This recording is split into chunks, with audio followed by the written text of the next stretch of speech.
Catherine's POV. The sun stung my eyes, and I slowly sat up from bed and found myself in an unfamiliar room. The clothes scattered on the ground were the ones I wore at the mating ritual last night. Yesterday was a mating ritual in Shadow Forest. It was a tradition that werewolves living in New Jersey held a mating ritual in Shadow Forest every year. Alpha and Luna of every pack would bring their unmated werewolves here, looking for their mates at the ritual. Of course, if one didn't find one, the ritual next year was waiting for him. Once the ritual started, I strolled around with a drink with no desire to find my mate. Well, you must want to know why. Because I was wolfless. As I was strolling around with a glass of raspberry juice in my hand, I saw my stepmother Elena Anderson talking to my stepsister Gina Wyatt under a tree in the corner of the square. Although I didn't have a wolf, my hearing was particularly excellent. Thus, I could still hear what they were talking about at a distance. Although Gina lowered her voice, I still heard it. They are speaking ill of my mother. Anger was boiling up inside me. How dare she? So when they were done talking, I stopped Gina while she was alone, asking her to apologize to my mother. Apparently, she didn't mind my warning, and with a shitty face written with "so what," so I spilled berry juice all over her, smiling to see her screaming and running away. But my stepmother was angry and shouted in Luna's tone, "Catherine, find your sister now." I couldn't disobey Luna's orders even if I were not willing, so I came for Gina. "Gina, where are you?" I was now at the periphery of Shadow Forest, some distance from the square. If I kept moving forward, I would go deep into the forest. I didn't think that Gina would lose her mind and run into the forest late at night. I tried hard to ignore the laughter of the crowd to see if there were Gina's footsteps. Suddenly, I smelled the scent of vanilla. I smelled countless fragrances, but I swore that none of them were as attractive as this one. I followed the scent and tried to approach the source. When I got close to a tree, a tall man sprang out from behind the tree. Instantly, a strong scent of vanilla came at me. Though I couldn't see the guy's face in the dim light, I knew he wasn't one of my pack members. "Who are you?" I asked carefully. His breathing was loud, and I had a feeling that he was staring at me in the dark. In such a case, I didn't dare to act rashly. Suddenly, he pounced at me and had me in his arms. He was so strong that I couldn't break free. Just as I attempted to shout for help, I abruptly had a strange feeling. My consciousness seemed to be occupied by another person. I couldn't think clearly and fainted in the end. When I woke up again, I was in this strange room. I pushed away the blanket and got out of bed, picking up my clothes. There was a man's suit jacket hanging on the back of the chair beside me. What the hell? I angrily threw it onto the bed, and this jerk actually left just like that? Is he my mate? Why can't I sense anything now? Despite the pain between my legs, I put on my clothes. But then I found that the obsidian pendant given by my mother was missing. After I looked for it everywhere in the room and became frustrated, I heard a knock on the door. My stepmother and father rushed in as I opened the door. "Alpha Wyatt, your daughter had been fooling around with a stranger for a whole night, while the entire pack was looking for her. If others knew about it, our pack would be embarrassed." Elena put on a surprised look and shouted at my father. After that, Elena looked at me balefully. Elena snorted and said, "Catherine, I asked you to look for Gina yesterday. But what did you do? You were actually having fun here." "No, I wasn't," I hurriedly explained. "Look at the hickeys on your neck. Are you still trying to deceive your alpha?" I subconsciously covered my neck. The damn man had left many hickeys on my neck. "Catherine, I'm so disappointed in you." Troy glanced at my neck and then looked at the messy room, shaking his head. "I came from the Black Moon Pack, and my father was the alpha. My mother was Paisley Davis, the last Luna of the pack, yet she died when I was 3 years old. To be honest, I knew that Luna was indispensable to a wolf pack. However, my father married Elena only 2 months after my mother died. That was why I found it hard to believe my father was sad about the death of his mate. Elena had been targeting me ever since I could remember. Obviously, not every pack was lucky enough to have a nice Luna. I didn't fool around. I calmed down and said calmly, I met a werewolf on my way to find Gina, and then I fainted. I have no idea why I'm here. I think he is probably my mate. Your mate? Elena sneered. Impossible. You are lying. You won't have a mate. I know I don't have a wolf, but many werewolves like me have found their mates. Am I right? I tried to be patient in front of my father, despite my dissatisfaction with Elena's attitude. Although I was angry about what the man had done to me, I did have a strange feeling yesterday, yet I didn't know if that was the feeling between mates. Elena didn't answer my question but looked at my father instead. When you were born, a witch made a divination for you and said that you were a werewolf who would never have a mate, Troy said slowly as he looked at me with pity. This came as a shock to me. That's impossible. Impossible. How could I not have a mate? I subconsciously said. Now, I was even more desperate than I had been when I found that I had no wolf at the age of 18. My mind was in turmoil, and I couldn't think calmly at all. Werewolves all lived in groups, and any werewolf without a mate would be lonely for the rest of his life. Would your father lie to you? Elena said mockingly. Then Elena looked at my father and said, Darling, I know you are in a dilemma, but the higher-ups of the pack are outside, and we have to handle this properly. Catherine, I won't be partial to you even though you are my daughter. Troy took a deep breath. His face became calm, and there was solemnity and authority in his tone. Catherine's POV. Father, Alpha Wyatt. I looked at his strange expression and suddenly had a bad feeling. Catherine, you're banished now. Troy said seriously. You no longer belong to the Black Moon Pack. I am banished. For a moment I was lost for words. After learning that I would never have a mate in my life, I received another piece of bad news. I was banished by my father, by the alpha of my pack. This meant that I couldn't live in the Black Moon Pack anymore. Without the protection of the werewolves, I would become a rogue. My eyes were filled with tears as I looked at my father pleadingly. Elena standing beside my father with a smirk on her face. All right, get out of here now. Don't present a pathetic sight. It's not us who asked you to fool around with others here. Elena spoke without scruple after getting the answer she wanted. That was who Elena truly was. She had been trying to drive me away for so many years. I was filled with sadness as tears welled up in my eyes. My father and Elena ignored my pleading and left without even looking back. I was brought back to the Black Moon Pack by Beta, but he didn't let me go back to my house. I was blocked at the edge of the territory. After a while, Beta returned and left my luggage at my feet.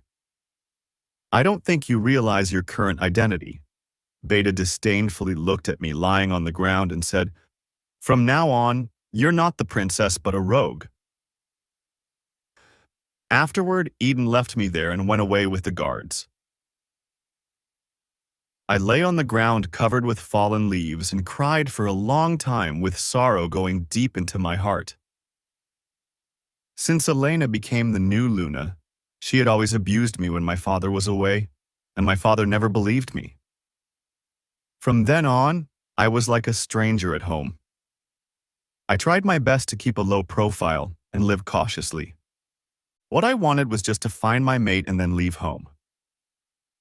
However, my hopes were dashed now. I wondered, what should I do? Perhaps because I was too tired from crying, I felt that my consciousness was occupied by someone else again, just as last night. Vaguely, I seemed to hear a voice which was faint as if it was wrapped in plastic cloth. I sat up in horror and looked around, but I found nothing except for the rustling of the leaves. Suddenly, the voice seemed to pierce through the plastic cloth. In the next second, a low and gentle female voice sounded in my mind. "Hello, Catherine. I am your wolf. Hello, Catherine. I am your wolf." The greeting was echoing in my mind, but I couldn't get it at first.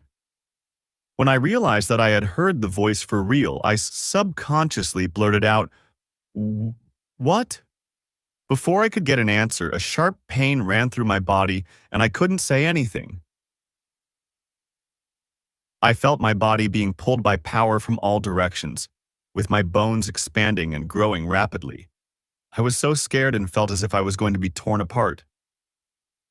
I wondered, am I going to die? "Relax, Catherine." The gentle female voice sounded again in my ear. "Relax, I'm helping you with your first shift." Panting heavily, I gathered my thoughts and did what she had said. As I gradually released control of my body, there came the cracking sound of my bones. Afterward, I immediately stood up. I looked down at the wolf paws on the ground and closed my eyes, feeling that my sense of smell and hearing was sharper. In excitement, I started running fast in the forest. I leaped nimbly from bush to bush, feeling the cool breeze brushing my fur. It was so wonderful that the irritation in my heart gradually dissipated. I stopped in front of a lake and stared down at my reflection in the water. Then I saw my wolf, a beautiful and strong white wolf. My wolf was actually a white wolf. I was deeply attracted by my reflection in the lake. In my impression, my father, the alpha of the Black Moon Pack, was a wolf with black fur. As for my mother, I never saw her wolf. But as I can remember, most werewolves in my pack became black or brown wolves after they shifted. The white wolf symbolized the moon in legends. "Hi, are you there?" I tried to call to my wolf in my mind. "Yes, always. You can call me Eva," she replied. I breathed a sigh of relief when I heard her voice. "Great, Eva. Although I don't know why you came so late, I thought I would never be able to shift in my entire life. Anyway, I am not that afraid now. I didn't mean to be late." Eva's voice was a little low. "It's because I have been trapped in another place before." "Where are you trapped?" I was puzzled. "You will know later." Obviously, Eva didn't want to talk more about it. Eva paused and continued. "You better go back to get your luggage as soon as possible and find a place to stay before dark. I can sense that there is more than one rogue in this forest. Don't worry, we're one of them now." I wanted to shrug, but I could only shake my fur as I was a wolf now. "Believe me, you are no match for them," Eva said slowly. "Because you are pregnant." "What did you say?" I almost let out a howl in surprise. I paused for a moment and asked, "Are you serious? I know what happened to me yesterday, but it has only been less than a day. How is it possible?" "I know it is unbelievable. But Catherine, trust me. You are carrying babies. They are gifts from the moon goddess," Eva whispered. I still had questions, but a rustling sound came to my sharp ears from a few kilometers away. It seemed that someone was approaching. "Don't hesitate, Catherine. It's getting dark. We have to leave as soon as possible," Eva urged. 5 years later, Catherine's POV. "Miss, stop peeking at us or I'll get angry," a cute boy said as he looked at the female werewolf, who was leaning against a tree nearby to have a rest. The boy was my son, Noah Wyatt. His serious look amused those rogues around us who were resting. "Noah, relax." I gently stroked my son's hair and held my daughter closer to me. 5 years ago, I became a rogue after being kicked out of my pack by my father, the Alpha. Later, I found myself pregnant. Fortunately, a friend of my mother, Mabel Eric, lent me a hand. However, I couldn't join her pack because of my father. With Mabel's care, I gave birth to my twins, Noah and Hedwig. Mommy, are you tired? You can take a nap and I will watch you with Noah. Hedwig looked at me with her big eyes. Noah and Hedwig were very cute. Noah was older than Hedwig. Young as he was more mature than those of his age. He had a clever face with wise, bright eyes. As for Hedwig, she looked lovely with fair skin. Because of them, we could easily get help when we met other rogues. This time, I teamed up with some rogues to participate in the mating gathering in Shadow Forest. Not all rogues were born lone wolves. Some of them were forced to become rogues because their packs had been wiped out. They longed to return to the packs and live a stable life. There would be a lot of wolves at the mating gathering every year. Thus, many rogues came here to see if they could meet their mates or persuade an alpha to take them in. For the past 5 years, I had been living far away from New Jersey, away from my father's pack. I had so many bad memories there. This time, I came back just to look for the missing necklace given by my mother. In addition, Noah and Hedwig were old enough for school now. Although I had a job in Pennsylvania, I still hoped that Noah and Hedwig could study in a werewolf school. After all, they were both werewolves. However, no werewolf schools would accept rogues' children. For this reason, I had to join a wolf pack. Although I was a single rogue with 2 children, I believed that some packs would take us in because they wanted more cubs. Half an hour later, I decided the break was over and we set off on our journey again. Mommy, can't we rest a little longer? Hedwig took my hand and asked in a cute voice. Hedwig, this forest doesn't belong to any pack. It is not safe, so we need to leave as soon as possible. I kissed my daughter on the cheek and said, Mommy, you're so pitiful. You took care of us all night and didn't sleep at all. Hedwig had a concerned look on her chubby face. Hedwig, since you know what Mommy did for us, don't make Mommy angry again. Get it? Noah stroked Hedwig's head and said like an adult, Sure, I'll be good. A sweet smile spread across Hedwig's face. I felt both happy and guilty as Noah and Hedwig were so thoughtful. We walked forward for another half an hour and finally left the strange forest. Looking at the familiar scenery in front of us, I couldn't help but give an exclamation in my heart. It's been 5 years, and I'm finally back. I looked down at the 2 children and felt as if I had a dream. Let's go to Mabel's place now. I stood at the roadside with a suitcase in my hand.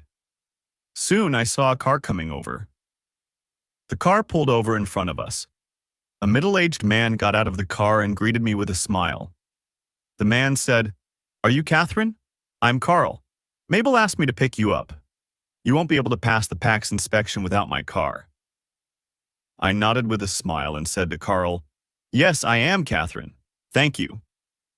Carl gave a hearty laugh and put my luggage in the car. At the sight of Noah and Hedwig, Carl immediately showed his affection for them. You two must be Noah and Hedwig. You look so adorable.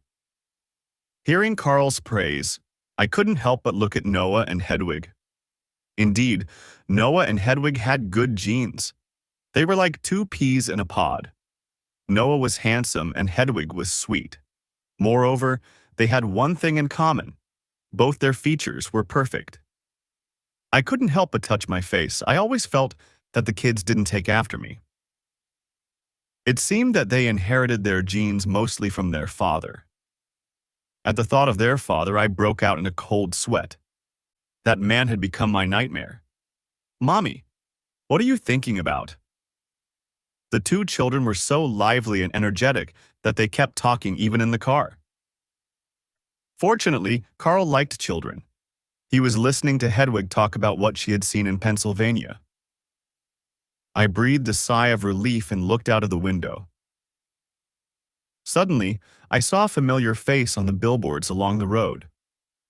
It was Gina. During the 5 years, Gina seemed to have good luck and had become a famous star in New Jersey. It was incredible because Gina wasn't outstanding even among the werewolves. I looked at the description of Gina on the billboard. Pure and sweet. What the fuck? When I was in the Black Moon Pack, I had heard that Gina had seduced many mateless werewolves. How could Gina be pure and sweet? This reminded me of my father. Life was unfair. My parents were Alpha and Luna, but I became a rogue and couldn't even give my children a stable life. I couldn't help but hold my kids more tightly. Noah and Hedwig seemed to be a little tired. They snuggled up against my arms and looked drowsy.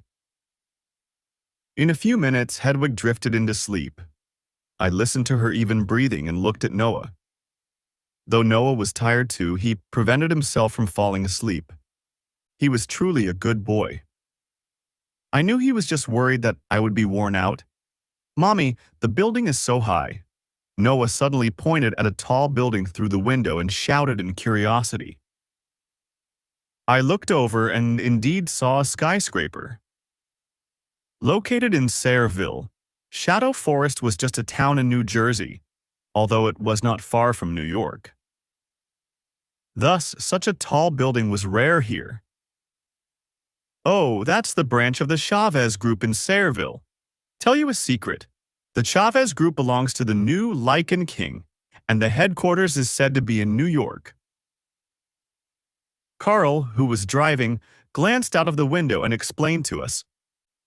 If only I could go in and take a look. Noah stared at the building with an innocent look and reluctantly took his eyes off it. I laughed. The royal family members work there, so that's not a place for visitors. Noah stared at me and pursed his lips, looking a little upset. Catherine's POV. In the evening, I planned to leave Noah and Hedwig in the care of Mabel. I wasn't worried at all because Mabel had helped me take care of them when they were just born. A mating gathering would be held in Shadow Forest today, and my father's Black Moon Pack would go there too. Thus, this was the best time for me to take back my mother's necklace. I squatted to touch Noah's head and whispered, Noah, take good care of Hedwig and stay at home with Mabel, okay? Mommy has to go out to do something. Then I kissed Noah and Hedwig on the cheek. Mabel looked at me worriedly and said, Come back soon after getting your thing. Okay? I saw Mabel's concerned look and nodded. Mommy, be careful. Noah spoke to me in a soft voice after he ran toward me and tugged my sleeve. I squatted again and stroked his head. Then I smiled at him with a nod of my head before I got up and pushed the door open to go outside. I gathered my coat around me. I knew Mabel was worried that I would clash with my father and Elena. But I wasn't as impulsive as I had been 5 years ago. What I wanted was just to take back the necklace my mother left me. I would leave immediately after they gave it back to me.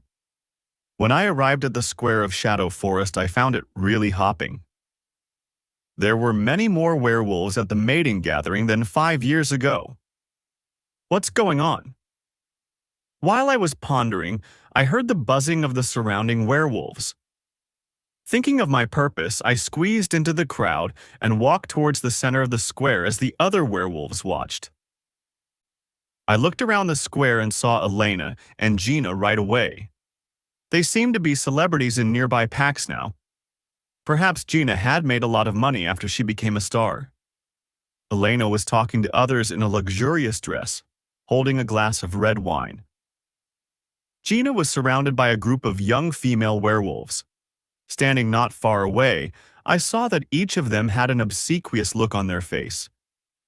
I wondered, why do they curry favor with Gina?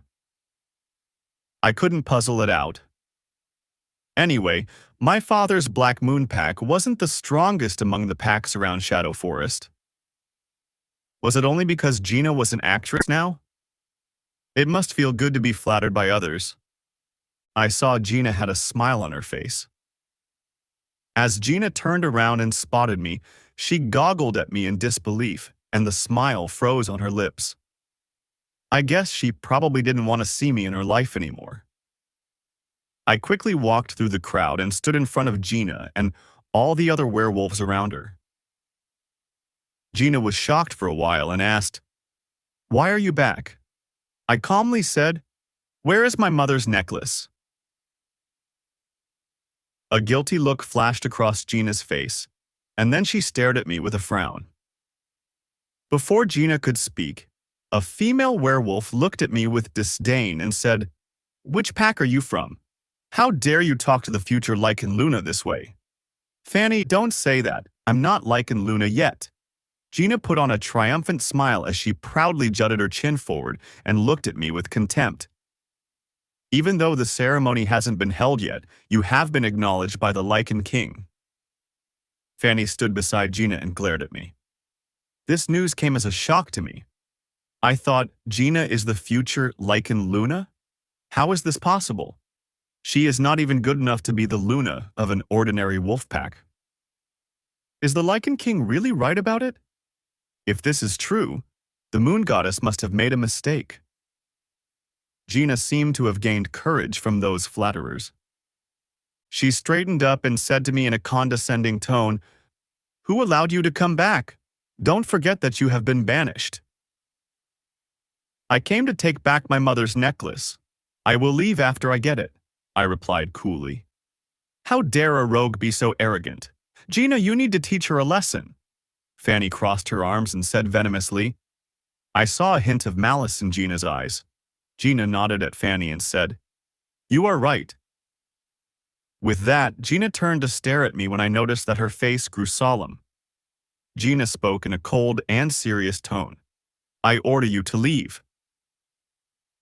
The werewolves standing next to Gina seemed to be frightened. They all lowered their heads and showed respect for Gina.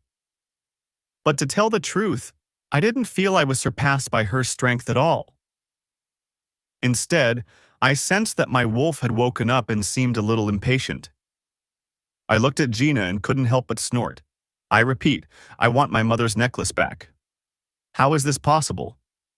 Fanny covered her mouth in surprise when she found that I wasn't scared at all. Gina was also flustered, but she quickly calmed herself down and said to the people around her, "She is my half-sister. This is between me and her. You guys can enjoy yourselves now. I'll meet you guys later." After those people left, Gina moved closer to me and whispered, "If you want the necklace, go with me." I followed Gina and left the square, arriving at the periphery of Shadow Forest. "Catherine, you did pick a poor timing to show up. Are you here to embarrass me? Didn't you see that there were lots of werewolves at the mating gathering? Why did you dress like a beggar?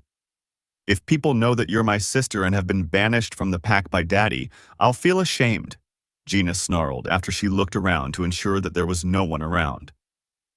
I didn't care about Gina's sneer. I said grimly, "If you think that I'll embarrass you, give me my mother's necklace now. I won't stay any longer." "It has been so many years. You didn't find the necklace 5 years ago, so how can I help you find it now? Besides, I don't have time. Don't you see that many friends are waiting for me?" Gina crossed her arms over her chest and said impatiently. Judging from Gina's attitude, I knew that she wouldn't help me look for that necklace. I erupted into fury and said, "I won't leave unless I get it."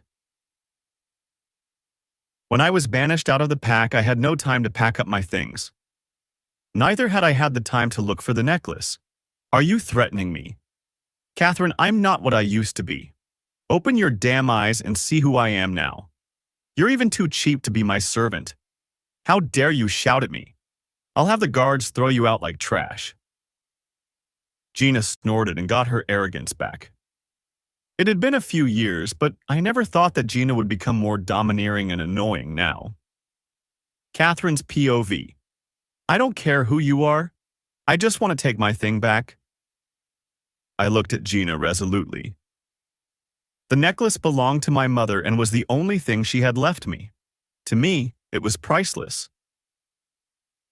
Abruptly, I noticed that Gina's eyes wandered from me to the place behind me. I turned around in confusion and saw some guys standing not far away, but I didn't know them. As I turned to look at Gina, she suddenly leaned closer to me and sneered, I know where your necklace is, but I just don't want to give it back to you. Nothing will happen if you don't come here. But now you reminded me of those stupid things you've done. Do you want to take the necklace back? No way. Tomorrow, I'll cut it up and throw it into the furnace to melt it. How dare you? I felt a chill all over my body and clenched my fists in anger. Why wouldn't I dare? Humph, let me tell you. Daddy told me a secret last time he got drunk. He said that you aren't his child, but just a bastard. You came to the world just because your damn mother had fooled around with others, Gina said in a disdainful tone. Shut up, you bitch. Gina's insult to my mother and me deprived me of my reason. I was completely enraged by her. What? Are you mad? You're a rogue now, and you don't even have a wolf. Do you think you have the ability to attack me? I raised my hand and slapped Gina in the face. Gina groaned in pain and covered her cheek, playing the victim. With a pitiful look, she let out a sneer. Gina said, Catherine, is this all you got? Well, I understand. You're wolfless and fatherless. You can't even shift. You can only live on your knees. Gina. I stared fiercely at Gina. If I had a knife in my hand, I would cut her into pieces now. Eva seemed to feel my anger and let out a howl in my mind. Catherine, leave her to me. Eva was anxious. Her feelings affected me, and I felt my body was gradually controlled by Eva. I felt like I was losing my mind and was about to shift. However, my arm was suddenly grasped by a big hand. I turned around in horror and saw a man with a grim look. You? I was too astonished to finish my words when I saw the man's face clearly. The man was truly handsome, but what attracted me wasn't his good look. It's that I felt a little familiar with his face. Gina walked over with a pathetic look and squeezed out some tears. She gazed at me and said, Catherine, why did you hit me? What did I do? Why did you do this to me? I couldn't understand why Gina was like a different person now. I glanced at Gina and found her eyes red. Gina shed tears again and seemed to be afraid of me. My attention had been on that man. I was trying to recall where I had seen him. Here, however, the man coldly curled his lips and seemed to be disgusted with my reaction. He snorted, Why did you hit her?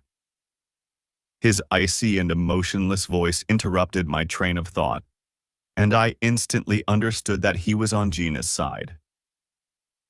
When I thought of how Gina had just insulted me and threatened to destroy my mother's necklace, anger was boiling up inside me again.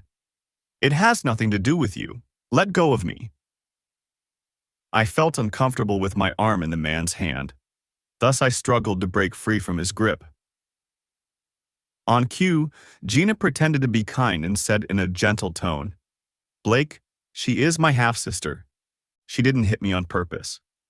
It's just because she was banished from the pack by our father, and she wanted me to ask him to take her in again. However, I told her it was hard because she didn't have a wolf yet.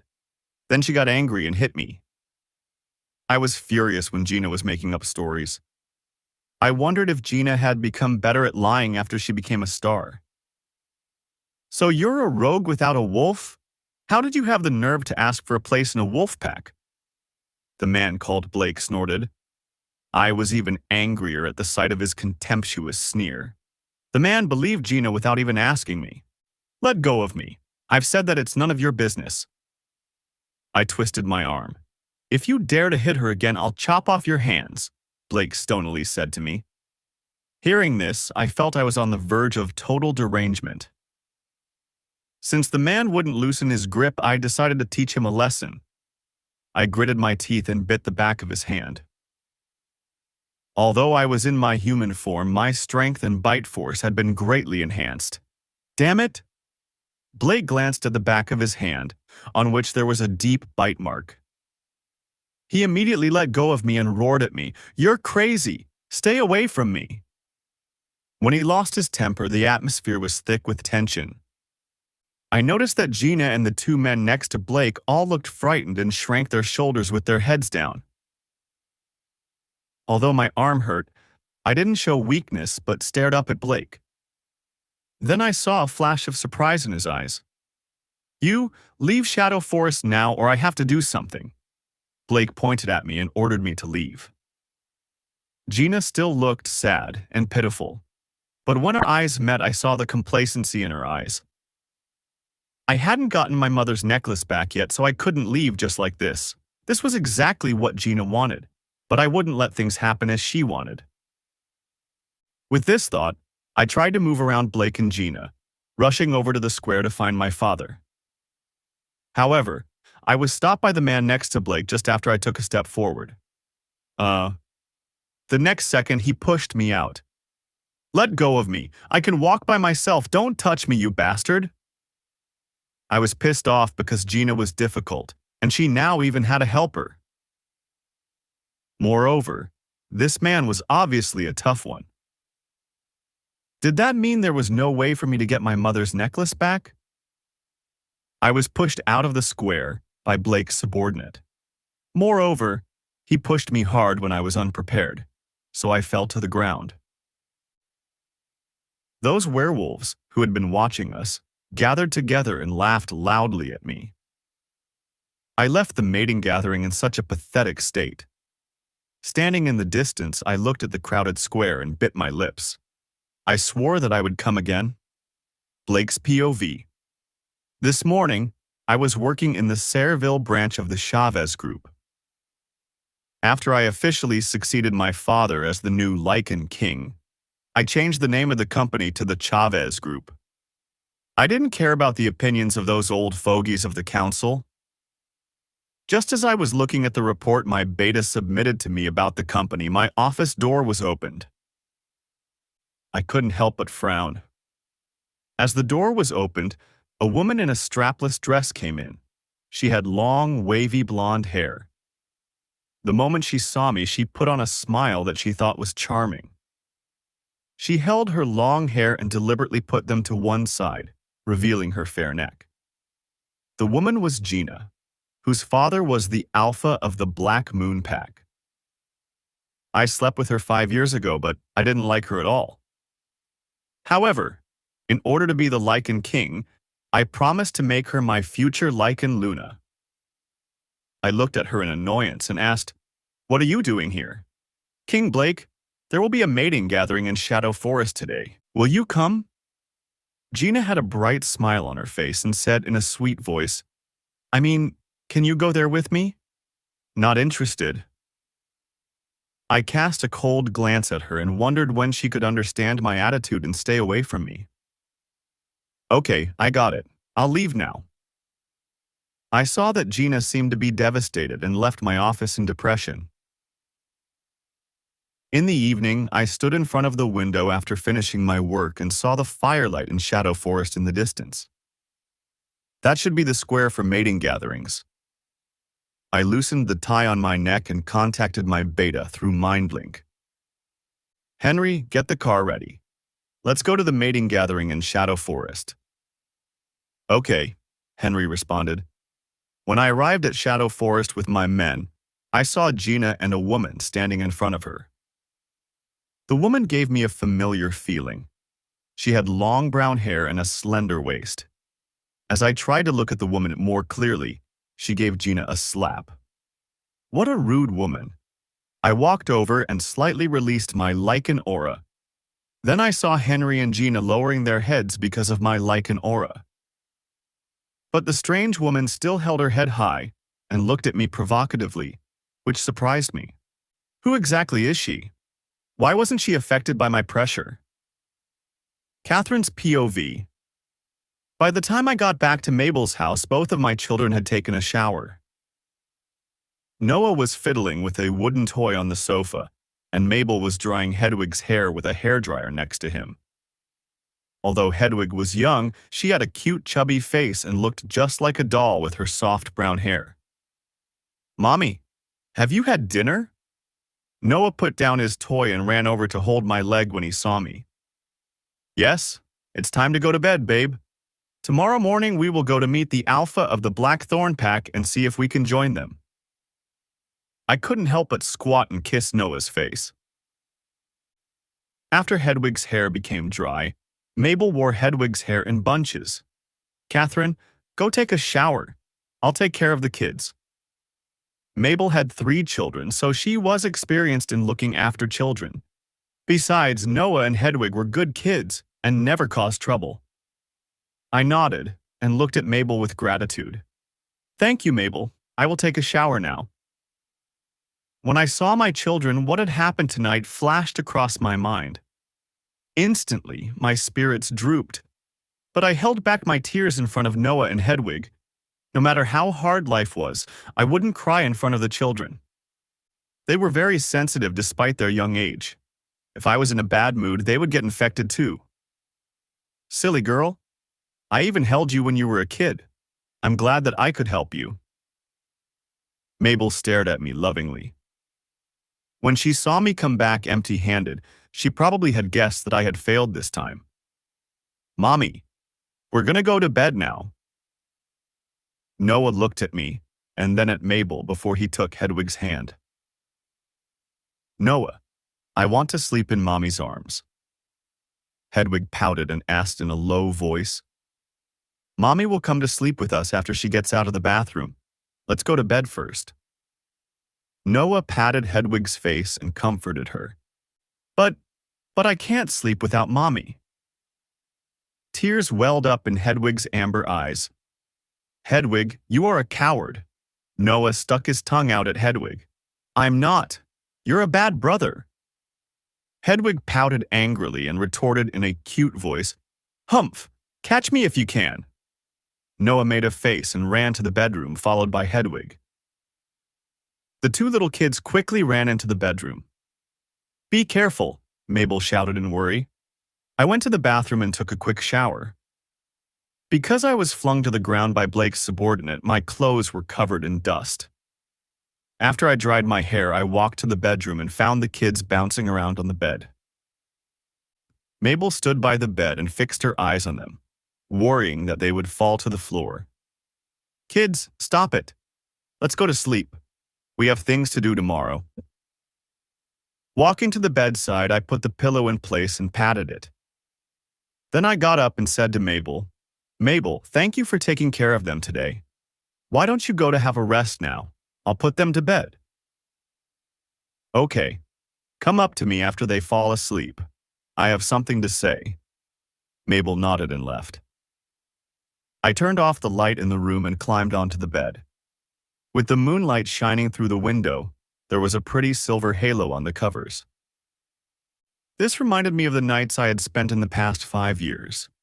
Every evening, I stayed with Noah and Hedwig, bathed in moonlight. I gently patted their small arms, during which I gradually calmed down. The kids were tired from the journey, and they had been playing for a long time. As a result, they soon fell asleep. Hearing their even breathing, I softly pulled my arm out. I carefully got out of bed and looked at Noah and Hedwig under the moonlight. I was very satisfied. No matter what I had suffered outside, I would pull myself together when I saw my kids. I slipped out of the bedroom and walked to the living room. Mabel was knitting a sweater on the sofa. "What Elena and Gina did is outrageous. That's your mother's necklace. How could they keep it and refuse to give it back to you?" Mabel stared up at me with a concerned look. "I didn't see Elena." I lowered my head and stroked the bruise Blake left on my arm. "You can go to see Troy. No matter what, he is your father. I think he will return your mother's thing to you." Mabel put down the sweater and took a sip of water. "I'll try." I looked at Mabel and nodded. Catherine's POV. The next morning I woke up early. I sat up and found Noah and Hedwig still asleep beside me. My face cracked into a smile. The 2 kids were my sunshine and my whole world. I patted the 2 kids to wake them up. Mabel had gotten the breakfast ready. After washing up, I helped Hedwig wash her face and brush her teeth. Noah was an independent kid and could do these things himself. "Mommy, hug me." Hedwig blinked her beautiful big eyes sleepily. Obviously, she didn't get enough sleep. I kissed her tender face as I got her into her dress. Hedwig had an adorable expression and didn't avoid my kiss. After Hedwig finished washing, I helped Noah get dressed. Noah really cared about his image, so I dipped the comb in the water before I combed his hair. As I combed Noah's bangback, I was astonished at the sight of his smooth forehead. How is this possible? The man standing with Gina last night appeared in my mind. His hairstyle was the same as Noah's. I gazed at Noah and found that he looked exactly like that man. Only then did I understand why I had a familiar feeling when I saw the man last night. I didn't dare to think deeply about it, but shook my head subconsciously as I looked at Noah's face. "Mommy, are you all right?" I looked down and found Noah staring at me with concern in his amber eyes. My heart skipped a beat. I took a deep breath and hid my uneasiness. I smiled at Noah and said, "I'm fine. Go take Hedwig to breakfast." I must be so stressed that I would have such a weird idea, I thought as I watched Noah and Hedwig drink milk. After breakfast, I took Hedwig and Noah by the hand and left Mabel's house. This time, our driver was still Carl. I was going to visit the alpha of the Blackthorn Pack. The Blackthorn Pack was in downtown Sayreville, not far from New York.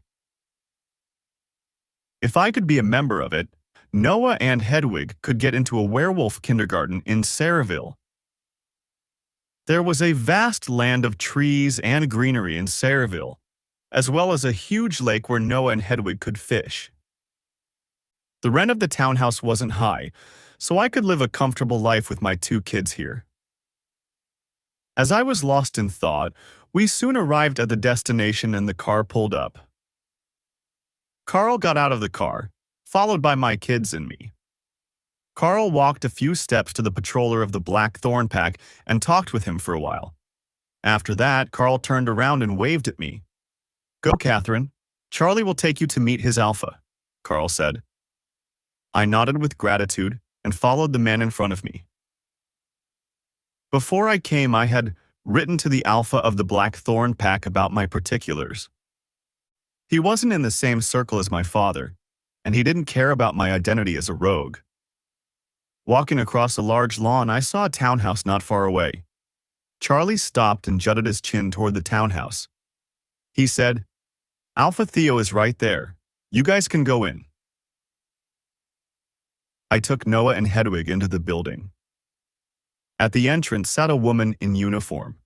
She saw me and smiled. "Are you Catherine? Sign the register and you can go upstairs. Alpha Theo is on the 3rd floor." Finally, we arrived at Alpha Theo's office. He was sitting at his desk and reading a report. Noticing that the door was open, he looked up and saw us come in. He had messy blonde short hair and chiseled features. He looked at me and then at Noah and Hedwig, revealing a smile. "Welcome, Catherine. As we agreed before, I am willing to accept you into the Blackthorn Pack." Hearing this, I couldn't help but heave a sigh of relief and smiled. "Thank you very much, Alpha Theo.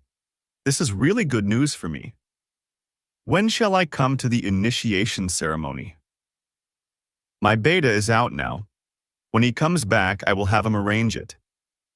"Just wait for our call," Alpha Theo said gently, and then looked down at Noah and Hedwig. "Now you 2 are our members too." I didn't expect things to go so smoothly. When I left, I still couldn't believe it. "Mommy, where are we going next?" Noah shook my hand. I quickly squatted and looked at the 2 kids, saying, "After we officially join the Blackthorn Pack, we can rent a house and live here. Now let's go shopping." There was a big Walmart downtown. I strolled around the supermarket with Noah and Hedwig, choosing what we wanted from a dazzling array of goods. Suddenly, the clothing section came into view. I looked down and found Hedwig staring at a pink dress. Just as I decided to walk over, my phone rang. Catherine, I'm Alpha Theo. I'm sorry to inform you that you can't join our pack. What? But we just met and you said you would accept me. I thought I had misheard. My beta said that you had offended Gina at the mating gathering in Shadow Forest yesterday. She is the future Lycan Luna. I can't take such a risk to take you in. Alpha Theo sounded a little guilty, but he immediately hung up before I could say something. I stood where I was, totally in shock. I stared at my phone and couldn't think clearly for a long time. Just now, the kids and I were happy about our new life, but I got the bad news in less than 2 hours. I didn't even dare to think about what this meant. Just as I was full of anxiety, I received a call from Mabel. Catherine, how is it going with you? Is everything okay? I felt that my throat was very dry. I swallowed and said, Mabel, Alpha Theo refused my request because he thought that I had offended Gina, the future Lycan Luna. Catherine, don't worry. Come back and we will discuss what to do next. Mabel comforted me despite her surprise. When we returned to Mabel's place, I left the 2 kids with Mabel and went into the bedroom alone. I had thought I was tough, but I would still feel sad when faced with such circumstances. I couldn't help but shed tears. I wanted to have a good cry to vent the frustration I had suffered during these days. Abruptly, the bedroom door was opened. Noah and Hedwig came in hand. Catherine's POV. I froze for a moment upon hearing their laughter and instantly tried to dry my eyes with some tissues. But I was too flustered to find any. Mommy, are you crying? Just as I was getting anxious, I turned around and met my kids' clear eyes. Who made you cry? Have you been bullied by bad people? Noah walked over and looked at me worriedly. I immediately turned around and wiped away my tears with my hand. I forced a smile and said, No one bullied me. I just had a piece of grit in my eye. Mommy, don't lie to me. Do you think we are still babies? Right, we are 4 years old now. Hedwig curled her lips and said seriously. Mabel stood at the door, staring at me with a concerned look. Perhaps because it wasn't proper to ask the reason for my crying in front of the kids, Mabel just comforted me softly. Mabel asked, Catherine, are you all right? Yes, Mabel, I answered with a guilty look. If I had known that the 2 kids would come back so early, I would have gone to a secret place to give full vent to my sorrow. Hedwig ran over and held my leg. She put her little face against my leg and said in a cute voice, Mommy, don't cry. I like it when you smile. All right. Mommy is not crying now. I just miss you 2 so much. Now I see you guys and feel much better. I squatted and held my daughter in my arms, restraining all my sadness and chagrin. Mommy, don't be sad. Noah and I can be child actors. Hedwig looked at me and said, Mommy doesn't want you to be famous at such a young age. Besides, you're just 4 years old. How can I let you make money to support me? I said disapprovingly. Mommy, it doesn't matter.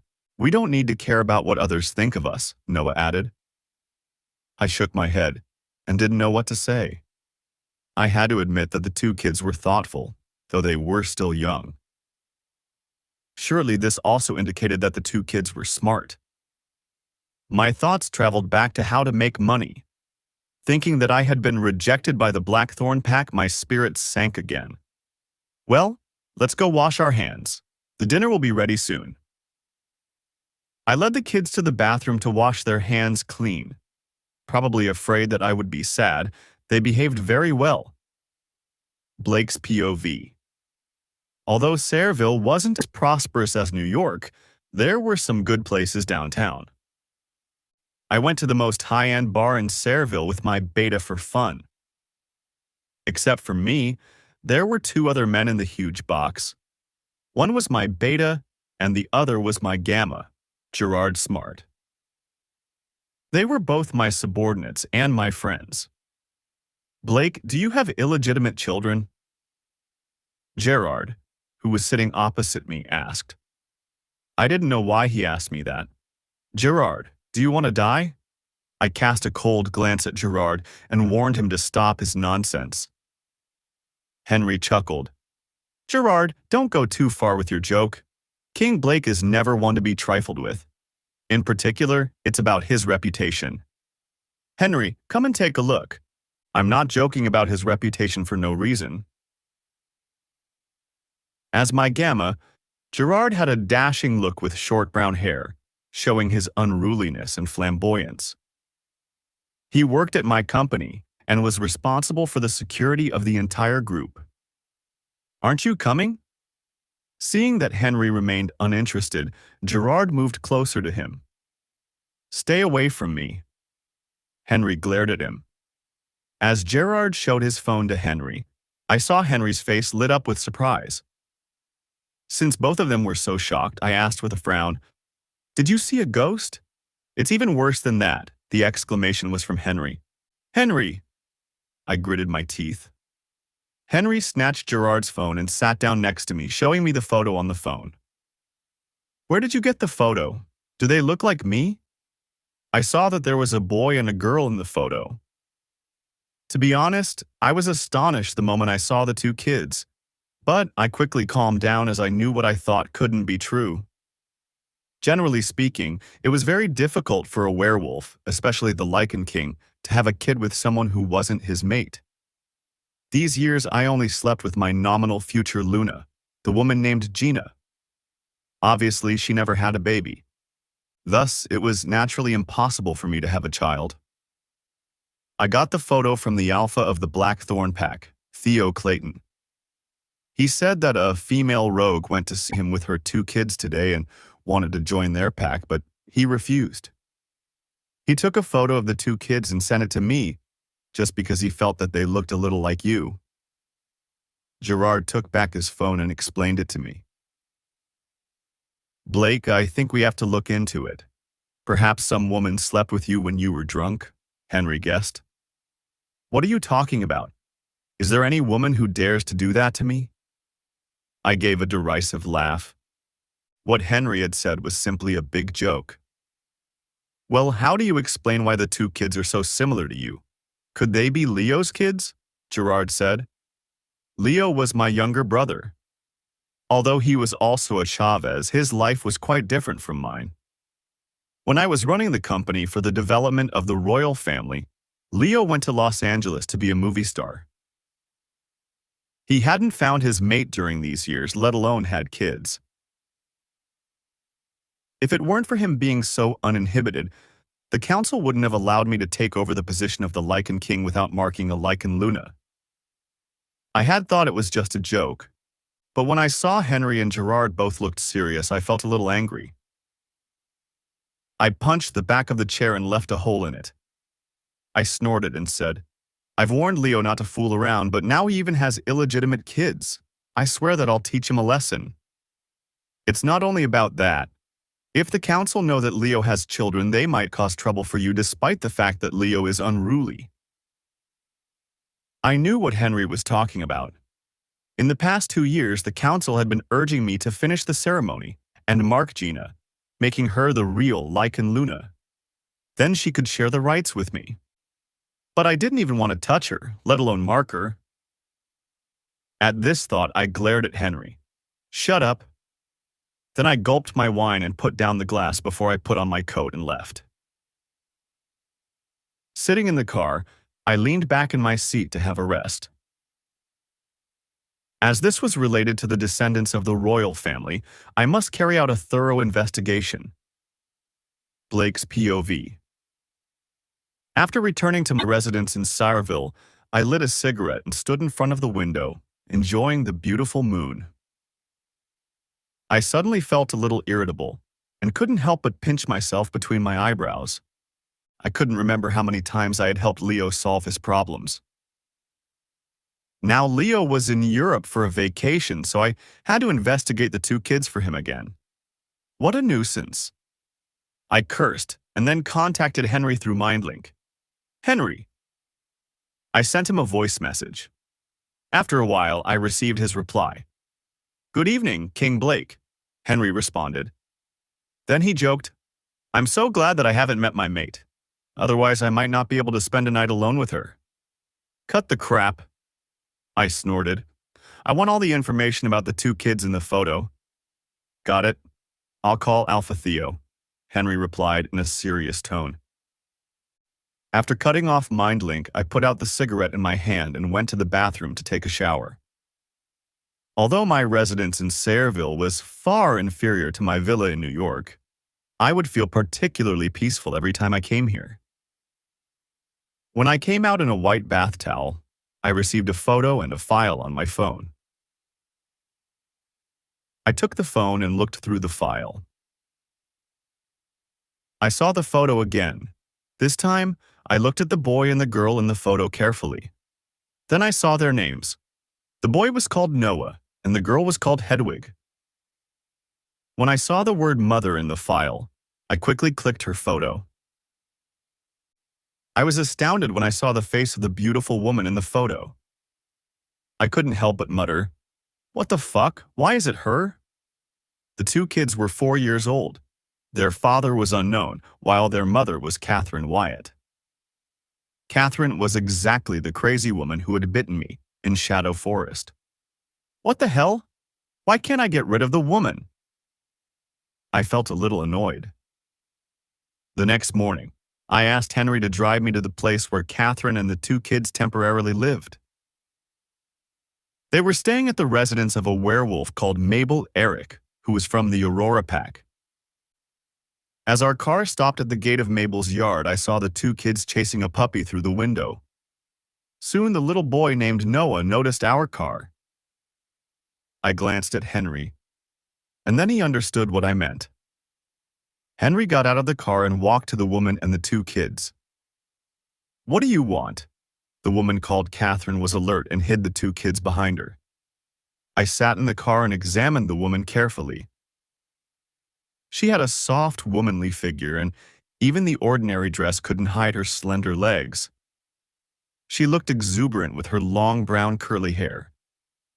She had a solemn look on her pure and pretty face with a trace of worry in her eyes. I found her attractive that way. Damn it, why would I have such a feeling? "Are you Catherine?" Henry asked kindly. "Yes, I am," Catherine replied. "The Lichen King wants to see you." Catherine's face instantly turned pale, and her voice became cold. "Sorry, I don't have time now. I need to take my kids to the store." "Mommy, are they bad guys?" Noah asked. "Mommy, which pack are they from? I heard that there are ferocious killers among rogues. Are they killers?" "Mommy, let's get out of here," the little girl called Hedwig said. Sitting in the car, I saw that Noah and Hedwig both looked nervous and scared. Afterward, Noah shouted at Henry, "Back off! Stay away from us!" Then I felt a familiar pressure, which gave me a shock. It was incredible that the two kids could release the lichen aura at such a young age. They were probably Leo's kids. I hurriedly opened the car door and got off. My eyes met Catherine's eyes. When we looked at each other, surprise registered on her face. I guessed that she hadn't expected the person she had bitten that day to be the Lichen King. On cue, I felt my heart keep contracting. I didn't know why my wolf became restless. "Leroy, no, not now." I comforted my wolf and tried to make him fall asleep again. "Miss Wyatt, you don't have to be so afraid. I came here just to talk to you." I put on a sincere look. I thought she should feel content. After all, I usually spoke to others in a condescending tone. To my surprise, Catherine seemed to be hostile to me and looked even more afraid. "I have nothing to say to you." Catherine became a little annoyed. I waved my hand and took over a document from my subordinate. Then I handed it to Catherine.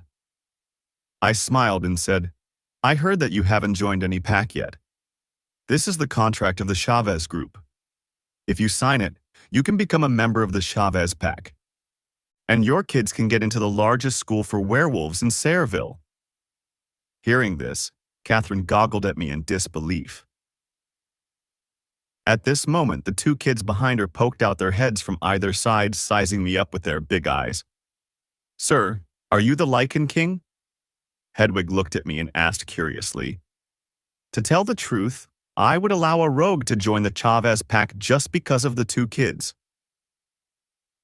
I quickly squatted to stroke Hedwig's head and tried to be gentle. "Yes, I am King Blake." When I touched Hedwig's soft hair, I had a warm feeling in my cold heart. I felt that even my heart seemed to become soft. "Don't touch Hedwig's head. Only I can do it." Noah, who was standing next to Hedwig, said in a tender but decisive voice. I looked at Noah, who had a handsome face. Now he was slightly jutting his chin and glaring at me fiercely. Although Noah was small, he looked powerful and august, just like the Chavez family. I stood up and looked down at Catherine, who was still in a state of shock. "Miss Wyatt, I know that you have been rejected by Alpha Theo. As long as you agree to join the Chavez group, you can become a member of the Chavez pack. This way, you will have a place in the wolf pack and even get a job. Isn't it good for you?" I said with a smile, and then cast a longing look at the two kids before I got into the car and left. Catherine's POV. The man in Shadow Forest that night was actually the Lichen King. No wonder he would help Gina. I couldn't believe that the Lichen King would choose Gina as his Lichen Luna. I watched his back as he left, lost in deep thought. What's he up to? "Mommy, the Lichen King is really impressive. If only he could be our daddy." He just smiled at me, and he is very handsome. Hedwig grabbed my sleeve and said expectantly, "Hedwig, how can you ask someone to be our daddy just because he is handsome? Our daddy is Mommy's mate. Not anyone can be our daddy." Noah stared at Hedwig with a disapproving look. Hedwig pouted and felt sad. She snorted. "Everyone else has a daddy, but we don't. Is it because we are rogues?" Hearing this, Noah was lost for words. Honestly, the last thing I wanted was to answer the question. Although I had two kids and got back to a normal life, what had happened 5 years ago still left an indelible mark. I squatted down and held the two kids in my arms to comfort them. I said, "Babies, I believe that I will find my mate sooner or later. Then you will have a daddy." "Mommy, the Lichen King's subordinate just said that we are the kids of the Lichen King's younger brother." Noah blinked and whispered into my ear. "Who?" My heart skipped a beat. Noah recalled, "He seems to be a star called Leo." I was unnerved when I heard the name. While I was in Pennsylvania, some human friends suspected that I had something to do with Leo when they saw Noah's face. Oh no.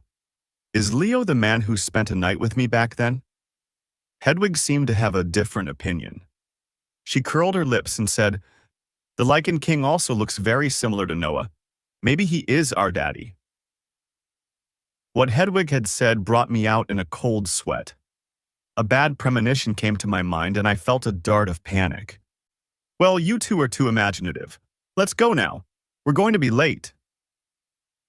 I suppressed all my speculation and uneasiness and held their hands.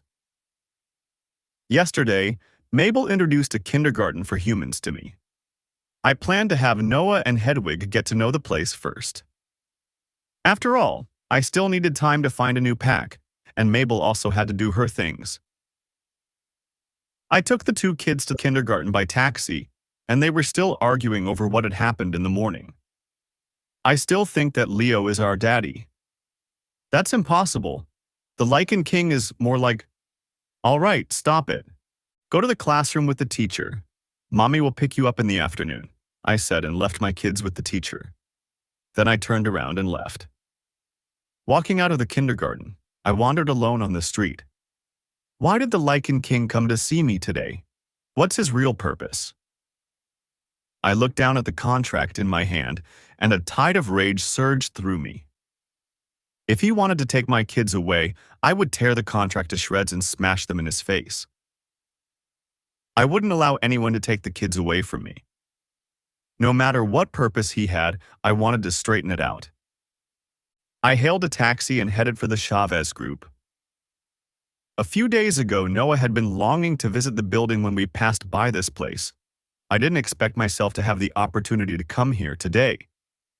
When I stood in the personnel office of the Chavez group, I was given a warm reception. Then, I was taken to an elegant reception room to have a rest. While I was deep in thought with my head down, the door was pushed open from outside. A tall and straight figure walked in, and I froze with shock.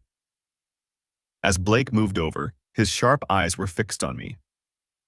He had deep-set brown eyes. When he stared at me, he was so intimidating that I couldn't help but tremble. Do I fall into the trap set up by the bastard?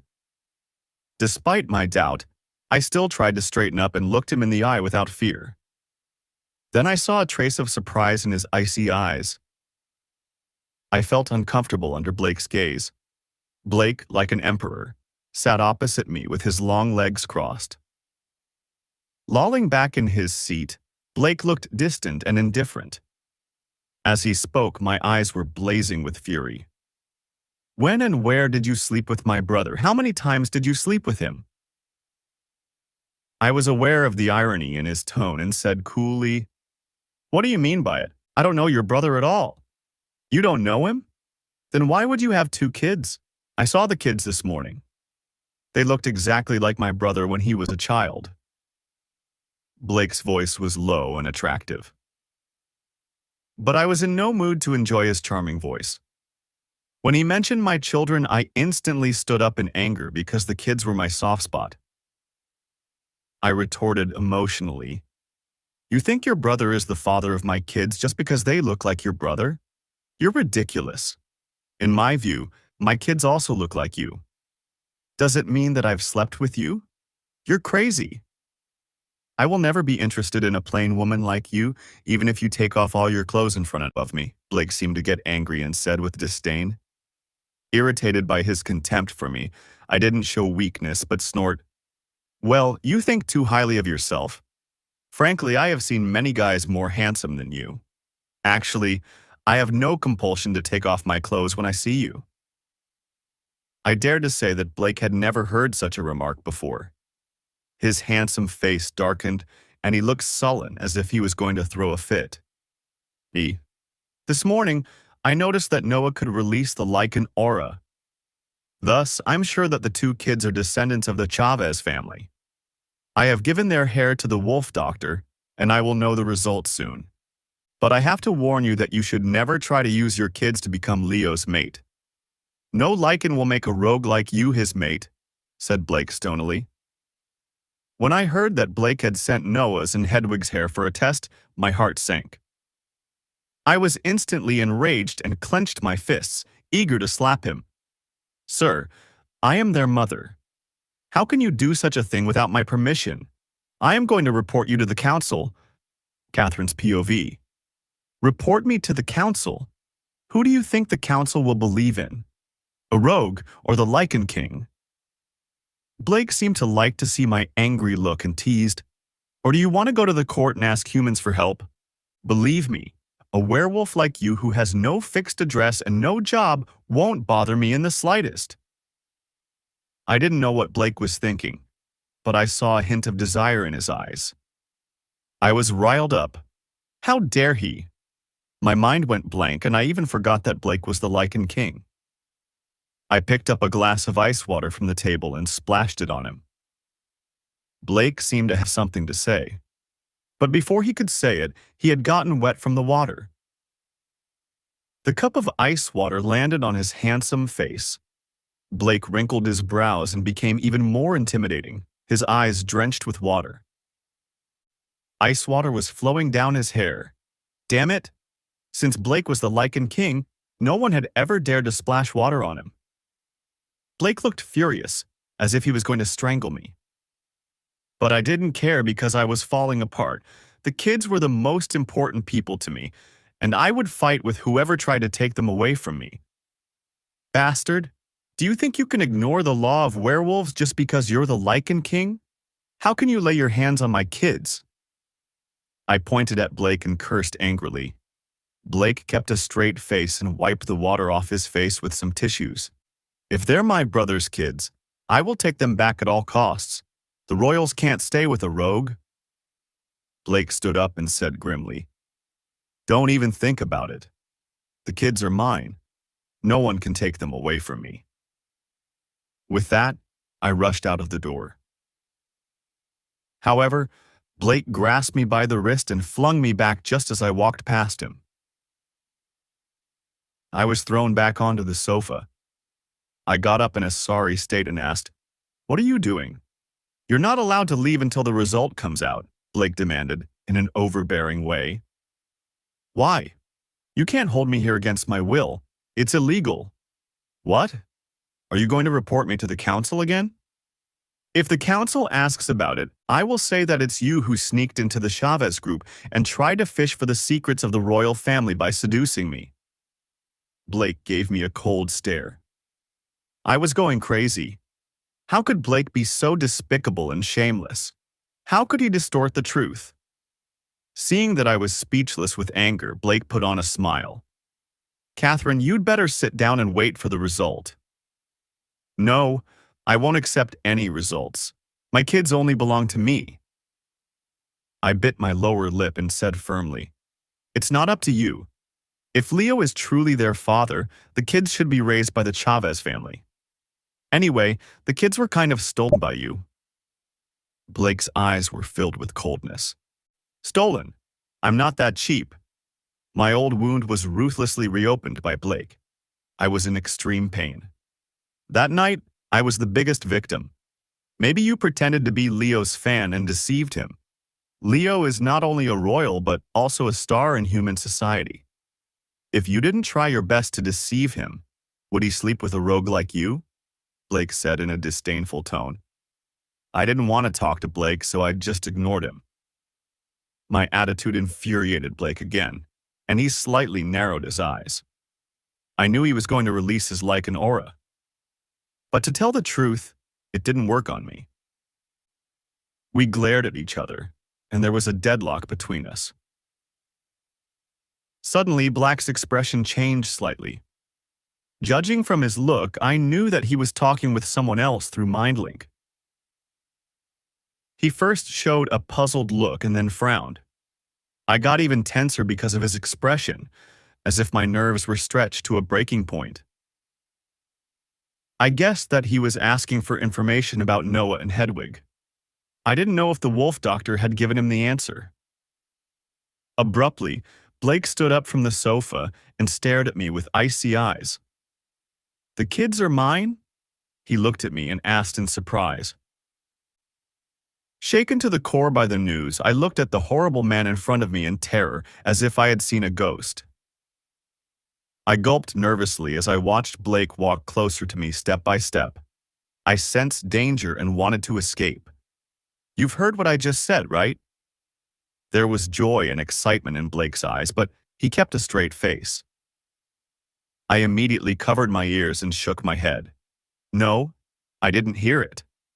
"Then I'll say it again. The wolf doctor told me the result. Noah and Hedwig are my kids." Blake made his ecstasy clear in his tone. I was thunderstruck and my mind went blank. What nonsense is he talking about? How could Noah and Hedwig be his kids? Could it be? Is he the bastard who slept with me 5 years ago? "Tell me when this happened. I don't remember sleeping with a plain woman like you," Blake asked before he could calm himself down. I could still see the wild excitement in his eyes. This came as a blow to me, and I couldn't recover from the shock for a long time. "No. Why would Moon Goddess be so cruel to me? How could he be the father of my kids?" Ever since I came back to Sayreville, I learned from the mating gathering in Shadow Forest and the Blackthorn Pack that Gina was the future Lichen Luna. This meant that Gina was Blake's mate. Yet I gave birth to his child. How could this happen? It can't be true. Enough with the silence. Answer my questions. Blake pulled me up. My delicate body appeared petite and fragile in front of his tall and strong figure. "No, it can't be you. You lied to me. It's not you," I muttered, my voice growing louder and louder. Finally, I let out a growl. "It can't be you." "What do you mean by that? Does it mean that we slept together before?" Blake's frown deepened. I covered my face and cried bitterly. For the past 5 years, I had been thinking about how I should scold the bastard and take revenge on him when I found him. Now I knew the truth, but I found I was no match for him at all. I was so pathetic. I broke down and cried. The ridicule and grievances I had suffered in the past 5 years now turned into tears rolling down my cheeks. As Blake let go of me with a stern face, I directly sank to the floor. "You should feel happy that the kids are mine. It is very rare for a werewolf to give birth to a child fathered by a lichen if she isn't his mate. I will reward you with a sum of money," Blake said as he looked down at me. Blake's POV. When I came to the reception room and saw the woman, I found her trying to straighten up and staring at me without fear. This surprised me. All the women I had seen would try their best to show their beauty to me. Usually, they would reveal their fair necks, the weakest part of them, to show their respect for me. Some women would even curl around my legs with a flattering smile on their faces, wishing they could take off my pants. However, this woman named Catherine gave me a completely different feeling. I couldn't help but give her a second look. She was in a black dress with the neckline buttoned, revealing her beautiful neck. She might not know how incredibly sexy she was with that unruly look. I asked her about the 2 kids but only got showered on my face with a glass of iced water. As I was a lichen, nobody had ever been so rude to me before. For a moment, I almost had an urge to bite her neck off. Judging by her indifferent attitude towards me, I knew she didn't feel repentant at all. My eyes narrowed. I didn't like the way she looked at me. Suddenly, Henry contacted me through MindLink. "What's up, Henry?" I picked it up and asked. "King Blake, the test result shows that the 2 kids aren't Leos," Henry replied. "What?" I frowned. I could clearly feel the lichen aura from Noah. "Leo isn't their father, but you are." Henry seemed surprised at the result too. "Are you sure?" Hearing the news, I almost couldn't keep a cool head. I rose from my seat and walked up and down. "I have checked it twice. They are indeed your kids. I will send the result to you later." With that, Henry cut off middle link. The council had always been dissatisfied with me taking over the position of the Lichen King because I hadn't marked Gina. They expected me to mark Gina and get her pregnant as soon as possible. But now, I was told that I had 2 kids. I couldn't believe it. I thought of the mother of the 2 kids and turned to look at Catherine. The woman, who had just had a terrible quarrel with me, now looked pale and gazed at the floor with dull eyes, just like a zombie. I felt a little sympathetic to her. Damn it. She just splashed icy water on my face. Why should I pity her? "When did I sleep with you?" I asked with a frown. Catherine didn't answer, but just covered her face and burst into tears. I hated it when women cried. "You should feel happy that the kids are mine. It is very rare for a werewolf to give birth to a child fathered by a lichen if she isn't his mate. I will reward you with a sum of money." Somehow her tears upset me. I walked to my desk and then I took out the checkbook and made out 1 check with my signature. I handed the check to her. "Take it. The amount is up to you."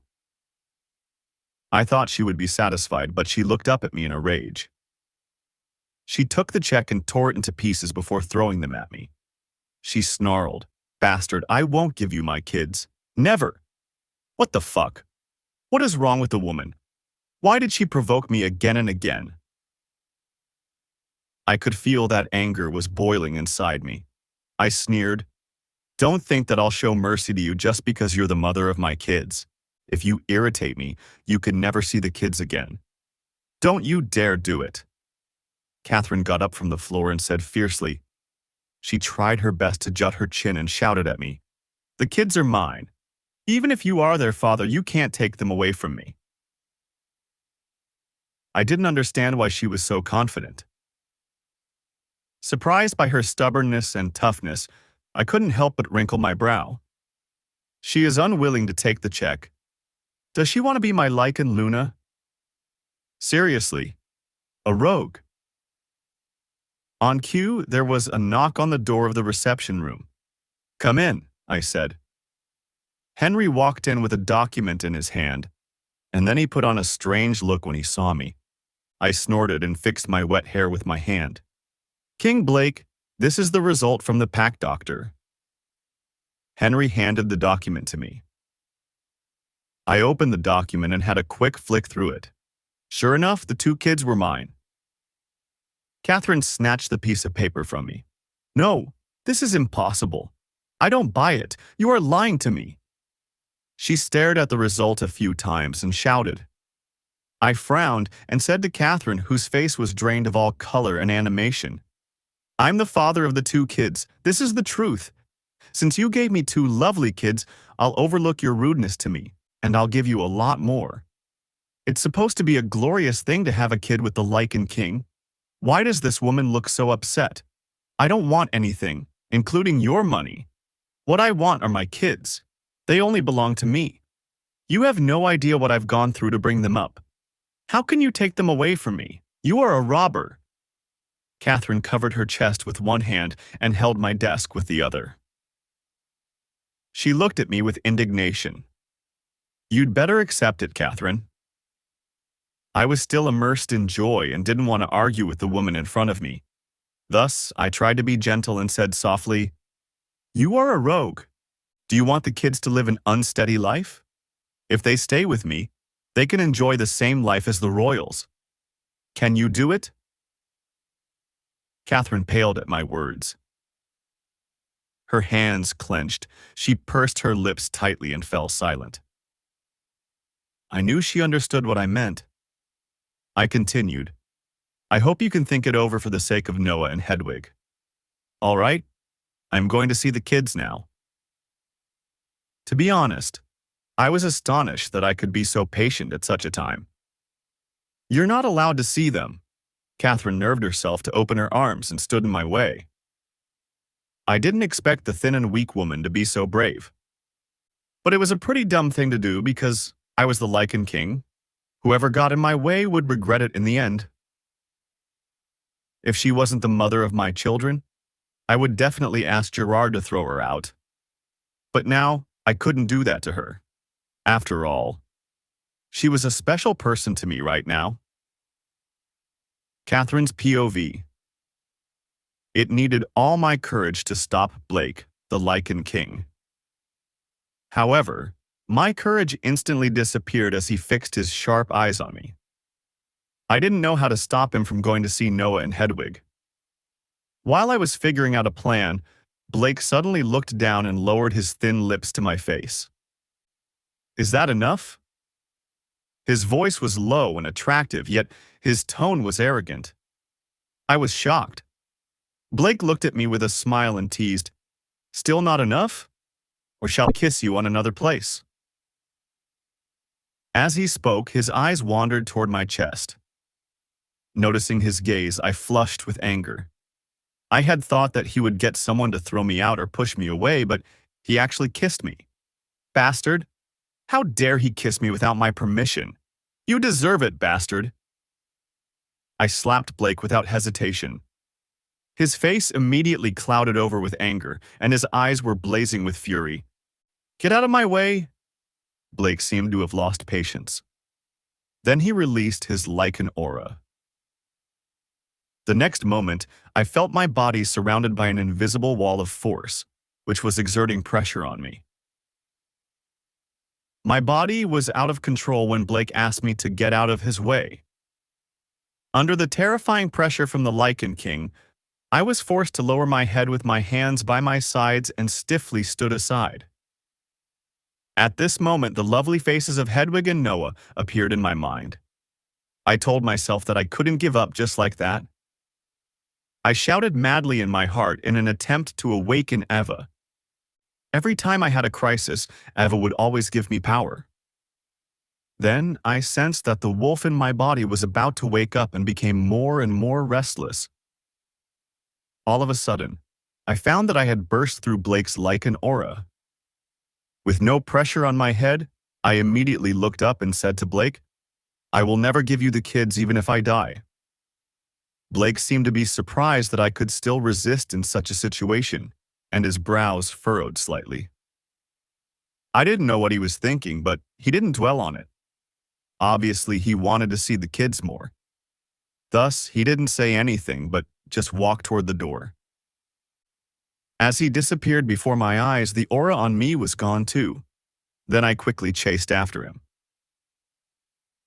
I was in a real tizzy when I thought that Blake was going to see Noah and Hedwig now.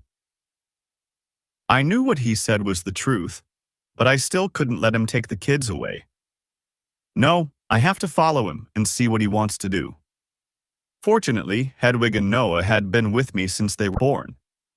They were independent and could think on their feet. I believed that the two kids would side with me against the bastard. Humph, I'm going to see how the arrogant man will get frustrated in front of the two kids. With this thought, I quickened my pace, but only to find that Blake was in the elevator and the elevator door was closing. Oh my God, will he just close the elevator and leave? If so, I have to wait for the next elevator. I sped up and then saw Blake put his hand between the elevator door. He parted the elevator door by force. I strode towards the elevator and stepped in. Then the elevator began to move downwards. Since Blake and I both remained silent, there was a frigid atmosphere in the elevator. Finally, the elevator stopped on the first floor. When the elevator door opened, I couldn't help but heave a sigh of relief. As I walked out of the hall with Blake, countless female werewolves looked at me with envy. But I was full of anger and walked fast. Although both of us were going to the kids' kindergarten, I chose to take a taxi and go there alone. I ran to the roadside and waved my hands anxiously. Two black cars zoomed past me, just like a strong wind. Damn bastard! I stamped my feet in anger. Finally, I got a taxi and rushed to the kindergarten. But after I arrived, I didn't see Noah and Hedwig in the classroom. Where did they go? I searched every classroom in the kindergarten but failed to find them. Miss, did you see Noah and Hedwig? With anxiety, I stopped a teacher and asked. Their father picked them up. The female teacher looked at me doubtfully. How could you give my kids to a stranger? He said he was their father and you believed him. Do you know how irresponsible you are? I was furious at their behavior. But your kids admitted that the man is their father. The teacher showed an innocent look. What? I was thunderstruck and was a little unsteady on my feet. Noah and Hedwig actually recognized a man they had only seen once in the morning as their father. Silly kids. How could they go with a stranger? That's infuriating. When I find them, I'll teach them a lesson. Just as I walked out of the school in anger, I saw two men in black standing respectfully at the school gate. I knew one of them, who was called Henry. I had heard from Blake that Henry was his beta. Miss Wyatt, King Blake invites you to his place to talk about the kids, Henry said politely. I nodded and followed him. Although I wanted nothing to do with Blake, the desire to see my kids preceded my mind from other things.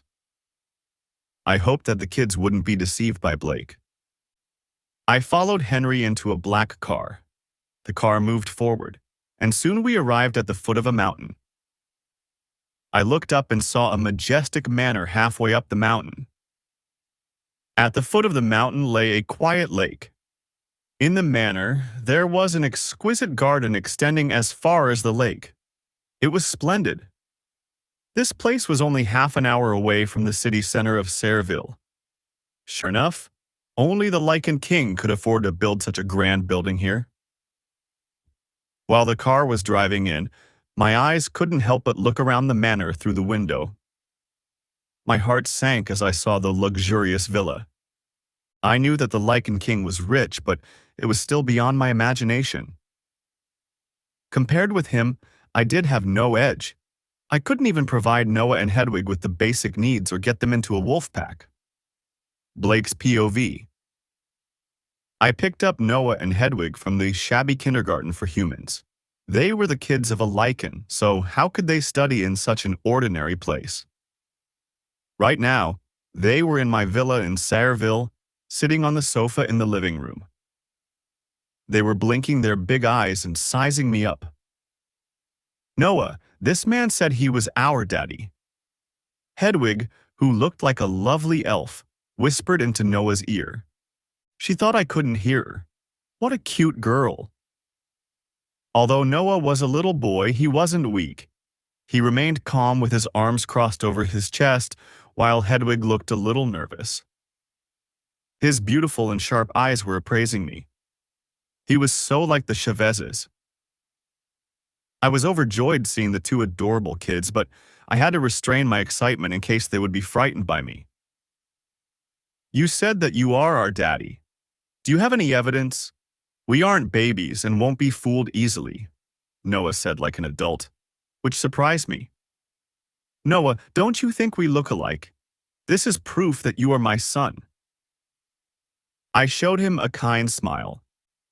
Hedwig, who sat next to Noah, blinked her eyes. She looked at me and then at Noah. Afterwards, she shook her head with a surprised look and said, Noah, your face is just like his. Maybe he is our daddy. Hedwig was so innocent and cute. I guessed her mother did take good care of her. Having governed the werewolf kingdom for many years, I could see that Noah was the one to make decisions. As long as I could win Noah's love, Hedwig would accept me as her daddy too. Do you have money? Noah's voice interrupted my thoughts. As I looked at him, I saw him straightening up and staring at me. As the Lichen King, I'm probably the richest among the werewolves, I answered truthfully. Do you have a mate? Noah continued. I was a little displeased with this question. Noah was still a child. How could Catherine talk about the mate thing with him? Yes or no? Noah asked again as I didn't answer. His face grew solemn.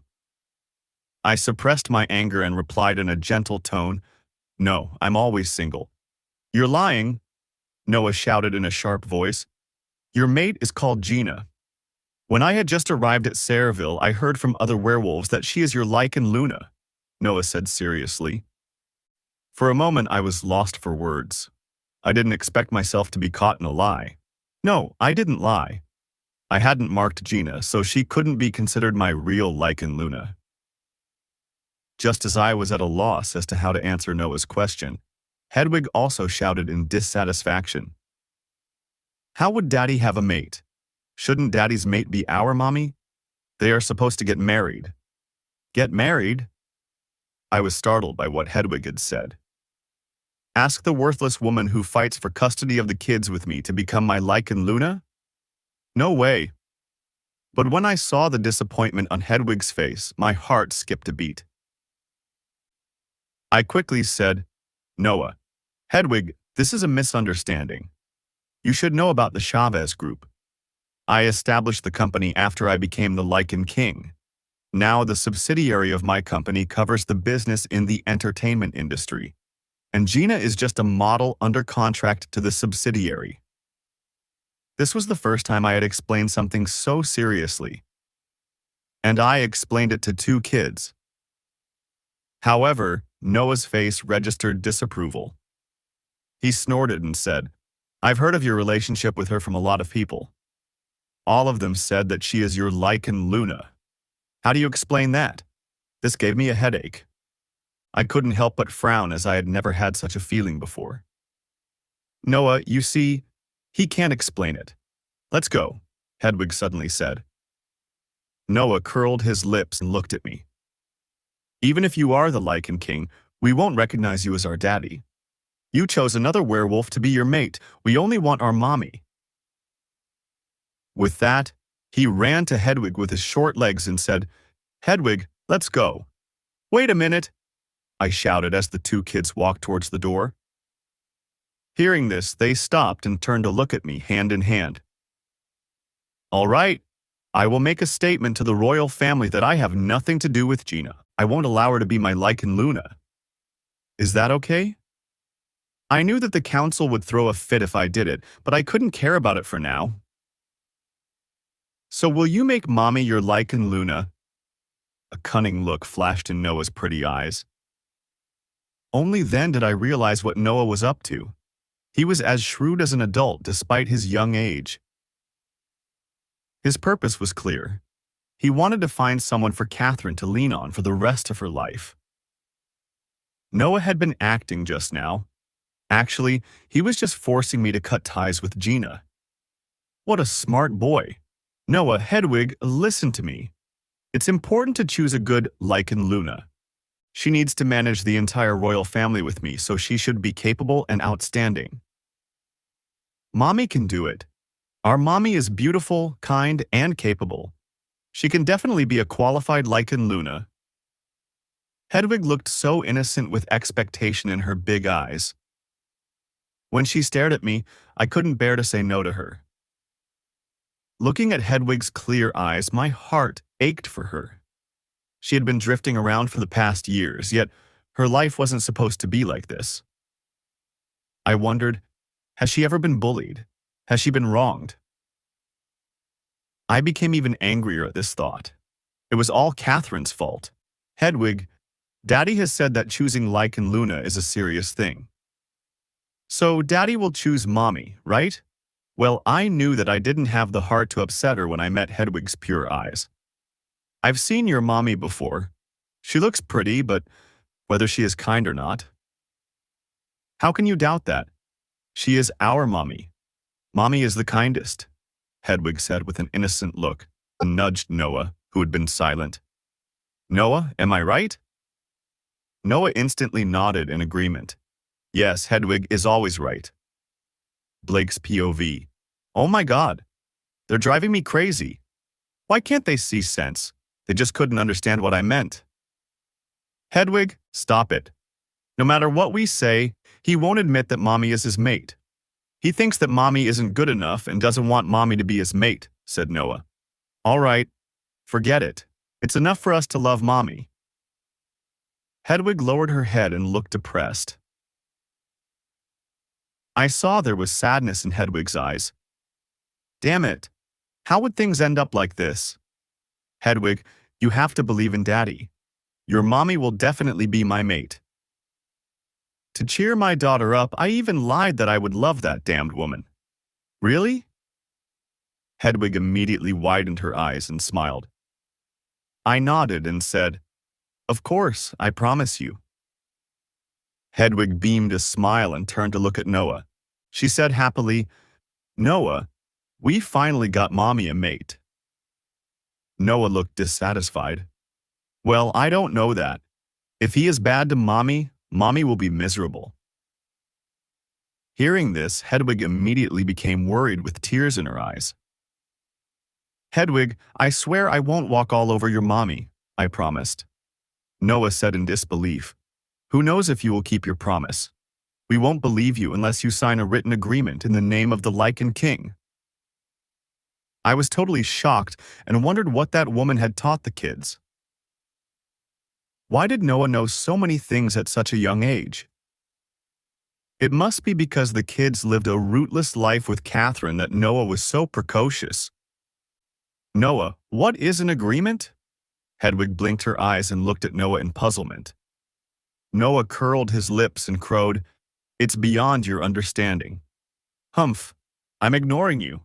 Daddy, do you have cheesecake? Can I have some?"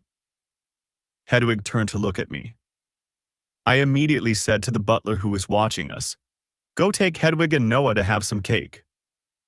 Noah snorted, "I don't want cake. If you really want to be my daddy, let's sign an agreement. You have to promise that you'll love Mommy and try your best to be nice to her. You can't hurt her. Instead, you should give her a lot of money and make her the happiest woman in the world." Anand. What Noah asked for was truly a matter of some delicacy. Noah didn't understand what the lichen Luna meant to werewolves. He didn't know how painful I would feel if I chose someone who wasn't my true mate to be the lichen Luna. Noah said that I couldn't hurt Catherine. What about me? What if I was the one who got hurt? It was obvious that the two kids didn't care about it. Okay, go get the paper and pen, I said to the butler. The butler nodded and quickly brought a pen and paper over. You write it as we say. I knew that they wouldn't accept me as their father if I didn't satisfy Noah. Noah sat on the sofa without fear and wiggled his legs. First, Daddy has to promise not to make Mommy angry. Second, Daddy has to get us into the same pack. Third, Daddy can't choose other werewolves as his mate. Fourth, I haven't thought of it yet. Just the 3 requirements, okay? Daddy? Noah wiped the solemn look off his face and put on a sweet smile. All right. I agree with all your requests. Can I sign it now? I felt a little sad and jealous because Noah loved that woman more. Just as I was about to sign my name, the door to the villa suddenly opened. Then the woman called Catherine barged in. She saw me sitting on the sofa with Noah, and there was a pen and paper on the table. I didn't know what she was thinking, but only saw her take the paper and tear it up. You can't sign it. Noah, where is Hedwig? I'll take you home. Noah said regretfully, Mommy, you came at a bad time. I was amused when I found Catherine gazing at Noah in confusion. The woman always makes things terrible. Fortunately, I didn't sign on that paper. Otherwise, she will probably keep arguing with me in the future. Catherine looked around but didn't see Hedwig. Then she paled and said in anger, Noah, where is Hedwig? You're her brother. Now Hedwig is missing. Why didn't you look for her? Noah shrugged with an innocent look. You know it. Hedwig is a foodie and has no resistance to food. Since you're her brother, you should take good care of her. Take me to her. After we find her, we will go home, Catherine said anxiously. It seemed that she didn't want to stay in the villa any longer. Mommy, look back. We found Daddy. Noah tilted his little head towards me. Catherine froze for a moment. She then snorted and said, He is not your daddy. Kathy, although the children are young, they'll follow what we've done. Am I their daddy? You know it the best, don't you? I suppressed a smile and said softly when seeing the flustered look on Catherine's face. Sure enough, Catherine showed a stupefied look, and then a smile touched the corners of my mouth. Sir, I don't know you well. Please don't call me Kathy. Catherine tried to remain calm in front of the children. Mommy, if you don't know Daddy, where did Hedwig and I come from? Are you going to lie to us that we were picked up in the trash can again?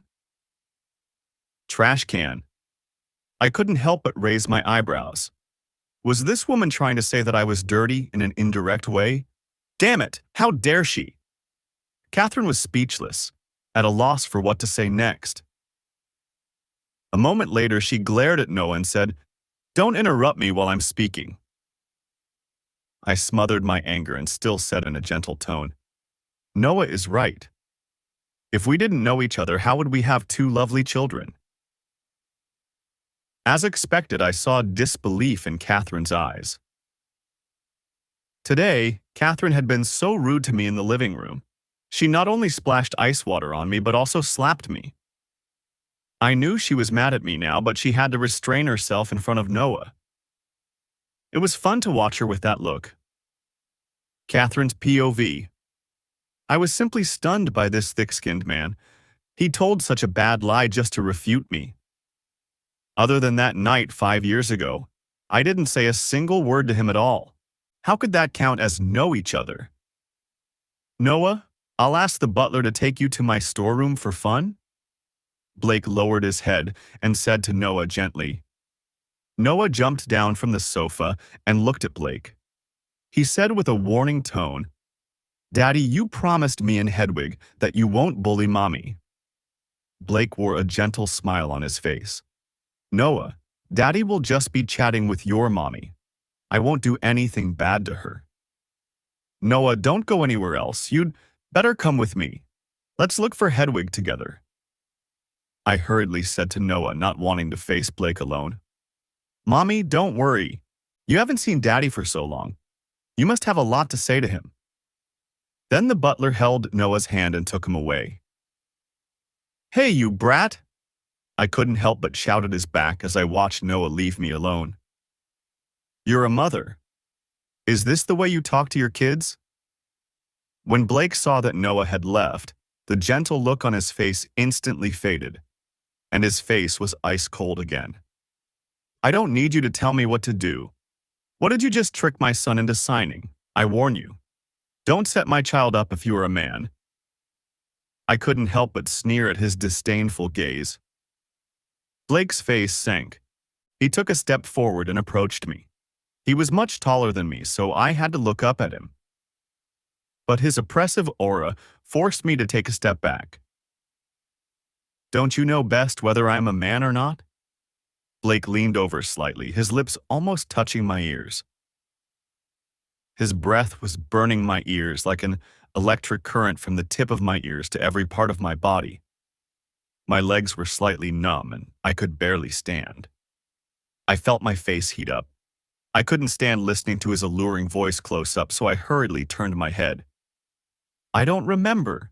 You don't. Do you want me to show you again? When I heard his words, I turned to look at him and saw his mocking smile. I don't know where this bastard got his confidence. Did he think that all the female werewolves in the world wanted to sleep with him just because he was a lichen? What do you want to show me? That you might not last more than a minute? I couldn't stand his proud look and mocked him. In fact, I lost my consciousness that night and didn't know what had happened at all. However, my words hurt his self-esteem. He stared at me with a grim face, his tone full of danger and oppression. Believe it or not, I won't let you get out of bed. I think you're more than a talker than a doer. I laughed scornfully.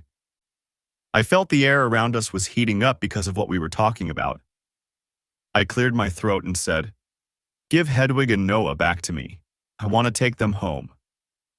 This is their home. If you want to go, I won't mind. Blake's attitude got tough. I went to the sofa in the living room and sat down without looking at him. I won't go anywhere without my children. Although my house here isn't as big as my other house in New York, I think I can find a guest room for you. Blake didn't give in. I was annoyed by Blake's words. I began to regret returning to the Shadow Forest and coming to Sayreville.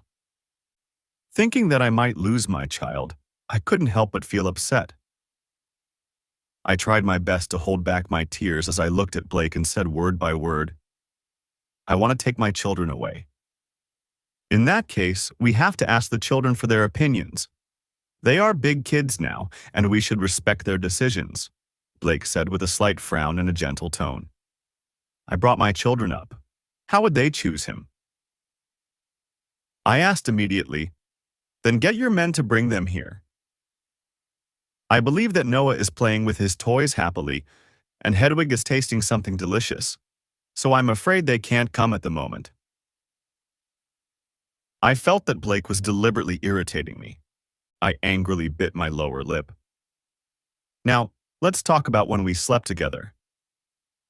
Blake was as confident and relaxed as an emperor. He sat down across from me on the sofa with his two long legs folded. His low voice was filled with pressure. My body stiffened, and a chill rose from the soles of my feet. That night lingered in my memory like a nightmare. I didn't want to mention it again in my life. In my memory, I never slept with any women except that night. Blake's tone carried doubt, as if he was pondering over something and met a difficult problem. What? You fool around too much and can't figure out who you slept with? I snorted. Not everyone can sleep with me, but I remember that it was Gina that night. So, was that you or Gina? Blake asked.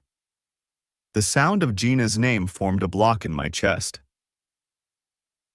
On the day of the mating gathering, I found Gina in the square of the shadow forest and wanted to take back my mother's obsidian necklace. Blake stopped me and chased me away. Gina claimed that she wanted to destroy the necklace with fire. My eyes got moistened and tears of grievance and sadness rolled down. Blake frowned and said in a low voice, "Just tell me the truth, I just want to know it. I beg you, please let me and my children go. Don't take them away from me." I held down the grievances in my heart and begged. I had lost my mother's necklace and couldn't afford to lose my children. I had no other choice but to beg the powerful, cold, and ruthless man in front of me. "What if I say no?" Block's voice was cold and emotionless. I managed to stop my tears and said angrily, "Then I will sue you at the council." Blake sneered and said arrogantly, "I advise you not. You can't sue me. My backer is the entire werewolf kingdom and the royal family." I knew what he said was merely the truth rather than a threat. His status and power were not a poor rogue could fight. I lowered my head, silent. My phone suddenly rang. I took my phone from my bag and put it near my ear. Catherine's POV. "Catherine, did you send Noah and Hedwig to kindergarten? Why haven't you come back?" It was Mabel on the phone. To reassure her, I quickly explained, "Yeah, the kids are at kindergarten now, and they are doing great. I'm going to the market for some shopping and will be back soon." "Is anything wrong?" "No, I just want to tell you that Cedric is back." Mabel sounded relaxed and cheerful. "And Cedric?" I felt a little familiar with the name. "My eldest son. You met him when you were young. Oh, I forgot that you were still a baby at that time." Mabel laughed heartily. Then she continued, "Anyway, you can know each other after you come back." "Okay, I will be back as soon as possible." After hanging up the phone, I looked at Blake again and saw a strange look on his face. He seemed to be mad at something. Yet I was in no mood to guess his feelings. I demanded again, "Hurry to give my kids back to me. I got something to do tonight and have no time to waste on you." "If you are in a hurry, go find them yourself." Blake casually spread his arms. "You wretch!" I stamped my foot in anger and picked a direction before I ran out. "Fine, I can look for the kids myself. I swear that I'll find them even if I have to turn this place inside out." However, I felt like I was in a large maze as soon as I stepped out of the living room. Heavens! Why did he build his house like a maze? As I was so confident when I came out, I was too ashamed to go back and beg him. Then I only gritted my teeth and chanted the kids' names as I ran forward. I walked through 2 corridors and searched several rooms, but I never heard the kids' response. I felt a dart of panic. Is there a secret room in this place? Did Blake hide Hedwig and Noah there? With firm determination, I walked around the villa a few more times. My throat was hoarse and my legs were tired, but I still couldn't find the kids. Standing in the strange hall and looking at the strange furnishings, I knew that I was lost. I squatted in depression and leaned against a marble column. "Noah, Hedwig, where are you?" I felt both upset and helpless with tears running down my cheeks. Suddenly, I felt a kick on my leg. I looked up and then saw Blake standing next to me. "Get up. I'll take you to them." Blake looked at me as if I was a poor puppy. "Really?" I jumped up from the floor. Then I realized that I might be too happy and quickly calmed myself down. I was desperate just now. After Blake offered to help me, I was so overjoyed that I even forgot how despicable and shameless he was. I thought that I was a little stupid. Why should I be grateful to him? He was the one who had taken my kids away. "Follow me." Blake strode towards a corridor with his long legs. I quickly walked behind him despite my tired legs. Actually, my tiredness was gone when I thought that I could see my kids soon. Just as I quickened my pace to catch up with him, Blake suddenly stopped. Obsessed with the kids, I didn't even have time to stop but directly ran into his back. My nose was hurting.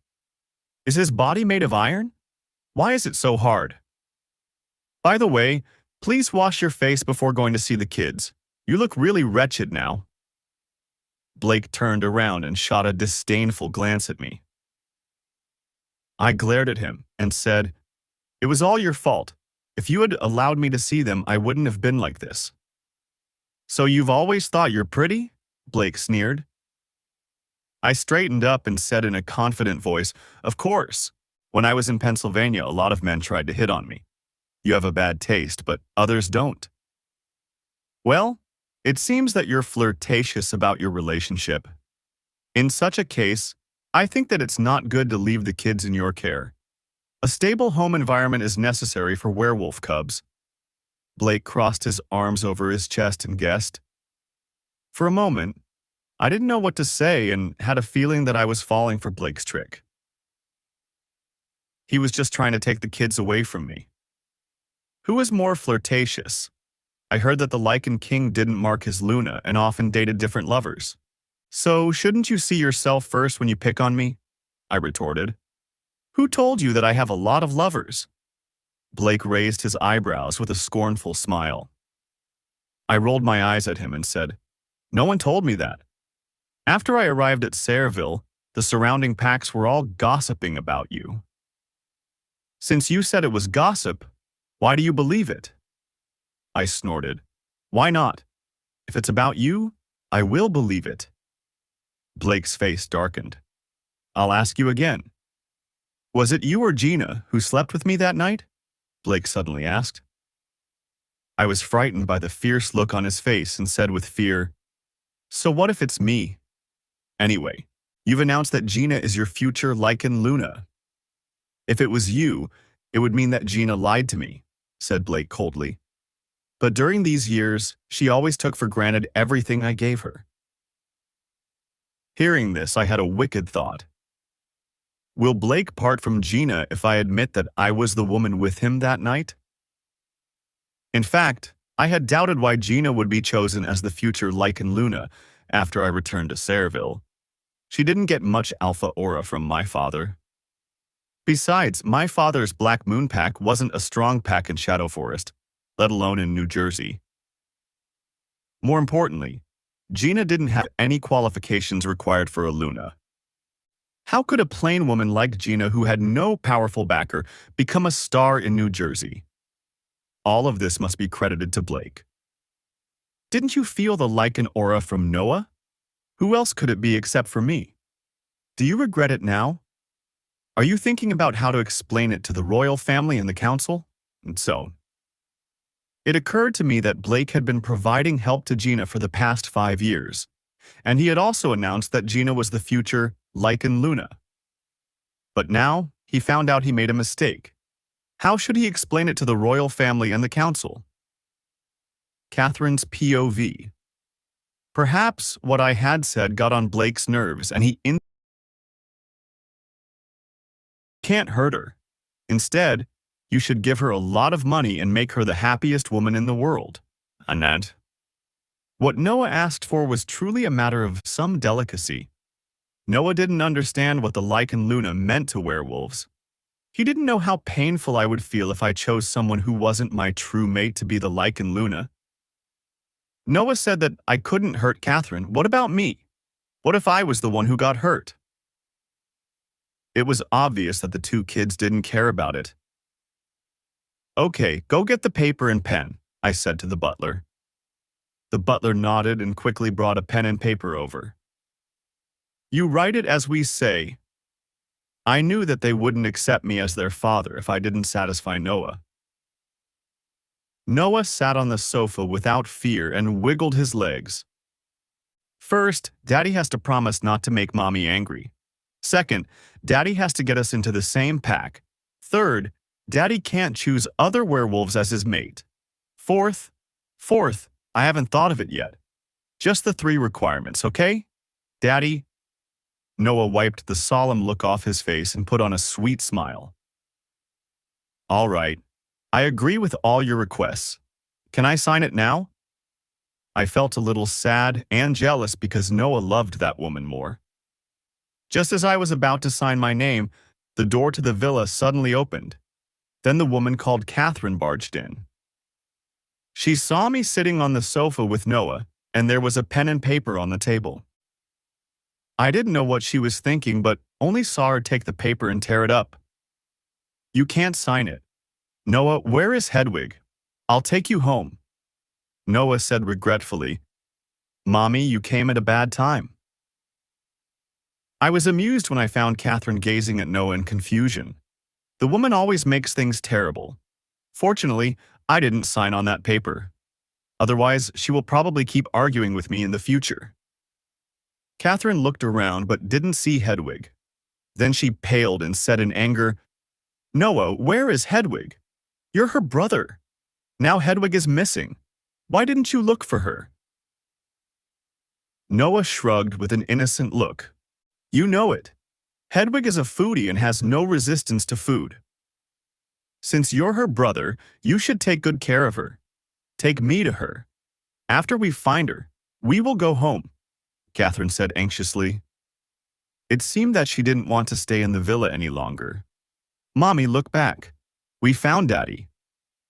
Noah tilted his little head towards me. Catherine froze for a moment. She then snorted and said, He is not your daddy. Kathy, although the children are young, they'll follow what we've done. Am I their daddy? You know it the best, don't you? I suppressed a smile and said softly when seeing the flustered look on Catherine's face. Sure enough, Catherine showed a stupefied look, and then a smile touched the corners of my mouth. Sir, I don't know you well. Please don't call me Kathy. Catherine tried to remain calm in front of the children. Mommy, if you don't know Daddy, where did Hedwig and I come from? Are you going to lie to us that we were picked up in the trash can again? Trash can. I couldn't help but raise my eyebrows. Was this woman trying to say that I was dirty in an indirect way? Damn it, how dare she? Catherine was speechless, at a loss for what to say next. A moment later, she glared at Noah and said, Don't interrupt me while I'm speaking. I smothered my anger and still said it in a gentle tone. Noah is right. If we didn't know each other, how would we have two lovely children? As expected, I saw disbelief in Catherine's eyes. Today, Catherine had been so rude to me in the living room. She not only splashed ice water on me, but also slapped me. I knew she was mad at me now, but she had to restrain herself in front of Noah. It was fun to watch her with that look. Catherine's POV. I was simply stunned by this thick-skinned man. He told such a bad lie just to refute me. Other than that night 5 years ago, I didn't say a single word to him at all. How could that count as know each other? Noah, I'll ask the butler to take you to my storeroom for fun? Blake lowered his head and said to Noah gently. Noah jumped down from the sofa and looked at Blake. He said with a warning tone, Daddy, you promised me and Hedwig that you won't bully Mommy. Blake wore a gentle smile on his face. Noah, Daddy will just be chatting with your mommy. I won't do anything bad to her. Noah, don't go anywhere else. You'd better come with me. Let's look for Hedwig together. I hurriedly said to Noah, not wanting to face Blake alone. Mommy, don't worry. You haven't seen Daddy for so long. You must have a lot to say to him. Then the butler held Noah's hand and took him away. Hey, you brat! I couldn't help but shout at his back as I watched Noah leave me alone. You're a mother. Is this the way you talk to your kids? When Blake saw that Noah had left, the gentle look on his face instantly faded, and his face was ice cold again.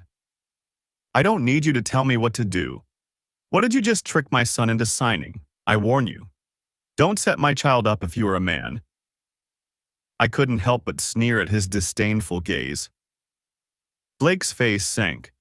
He took a step forward and approached me. He was much taller than me, so I had to look up at him.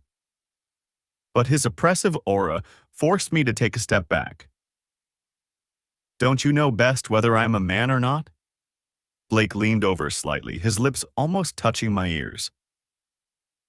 His breath was burning my ears like an electric current from the tip of my ears to every part of my body. My legs were slightly numb and I could barely stand. I felt my face heat up. I couldn't stand listening to his alluring voice close up, so I hurriedly turned my head. "I don't remember." "You don't? Do you want me to show you again?" When I heard his words, I turned to look at him and saw his mocking smile. I don't know where this bastard got his confidence. Did he think that all the female werewolves in the world wanted to sleep with him just because he was a lichen? "What do you want to show me? That you might not last more than a minute?" I couldn't stand his proud look and mocked him. In fact, I lost my consciousness that night and didn't know what had happened at all. However, my words hurt his self-esteem. He stared at me with a grim face, his tone full of danger and oppression. "Believe it or not, I won't let you get out of bed. I think you're more than a talker than a doer." I laughed scornfully. I felt the air around us was heating up because of what we were talking about. I cleared my throat and said, "Give Hedwig and Noah back to me. I want to take them home." "This is their home. If you want to go, I won't mind." Blake's attitude got tough. I went to the sofa in the living room and sat down without looking at him. "I won't go anywhere without my children. Although my house here isn't as big as my other house in New York, I think I can find a guest room for you." Blake didn't give in. I was annoyed by Blake's words. I began to regret returning to the Shadow Forest and coming to Sayreville. Thinking that I might lose my child, I couldn't help but feel upset. I tried my best to hold back my tears as I looked at Blake and said word by word, "I want to take my children away." "In that case, we have to ask the children for their opinions. They are big kids now, and we should respect their decisions," Blake said with a slight frown and a gentle tone. "I brought my children up. How would they choose him?" I asked immediately, "Then get your men to bring them here."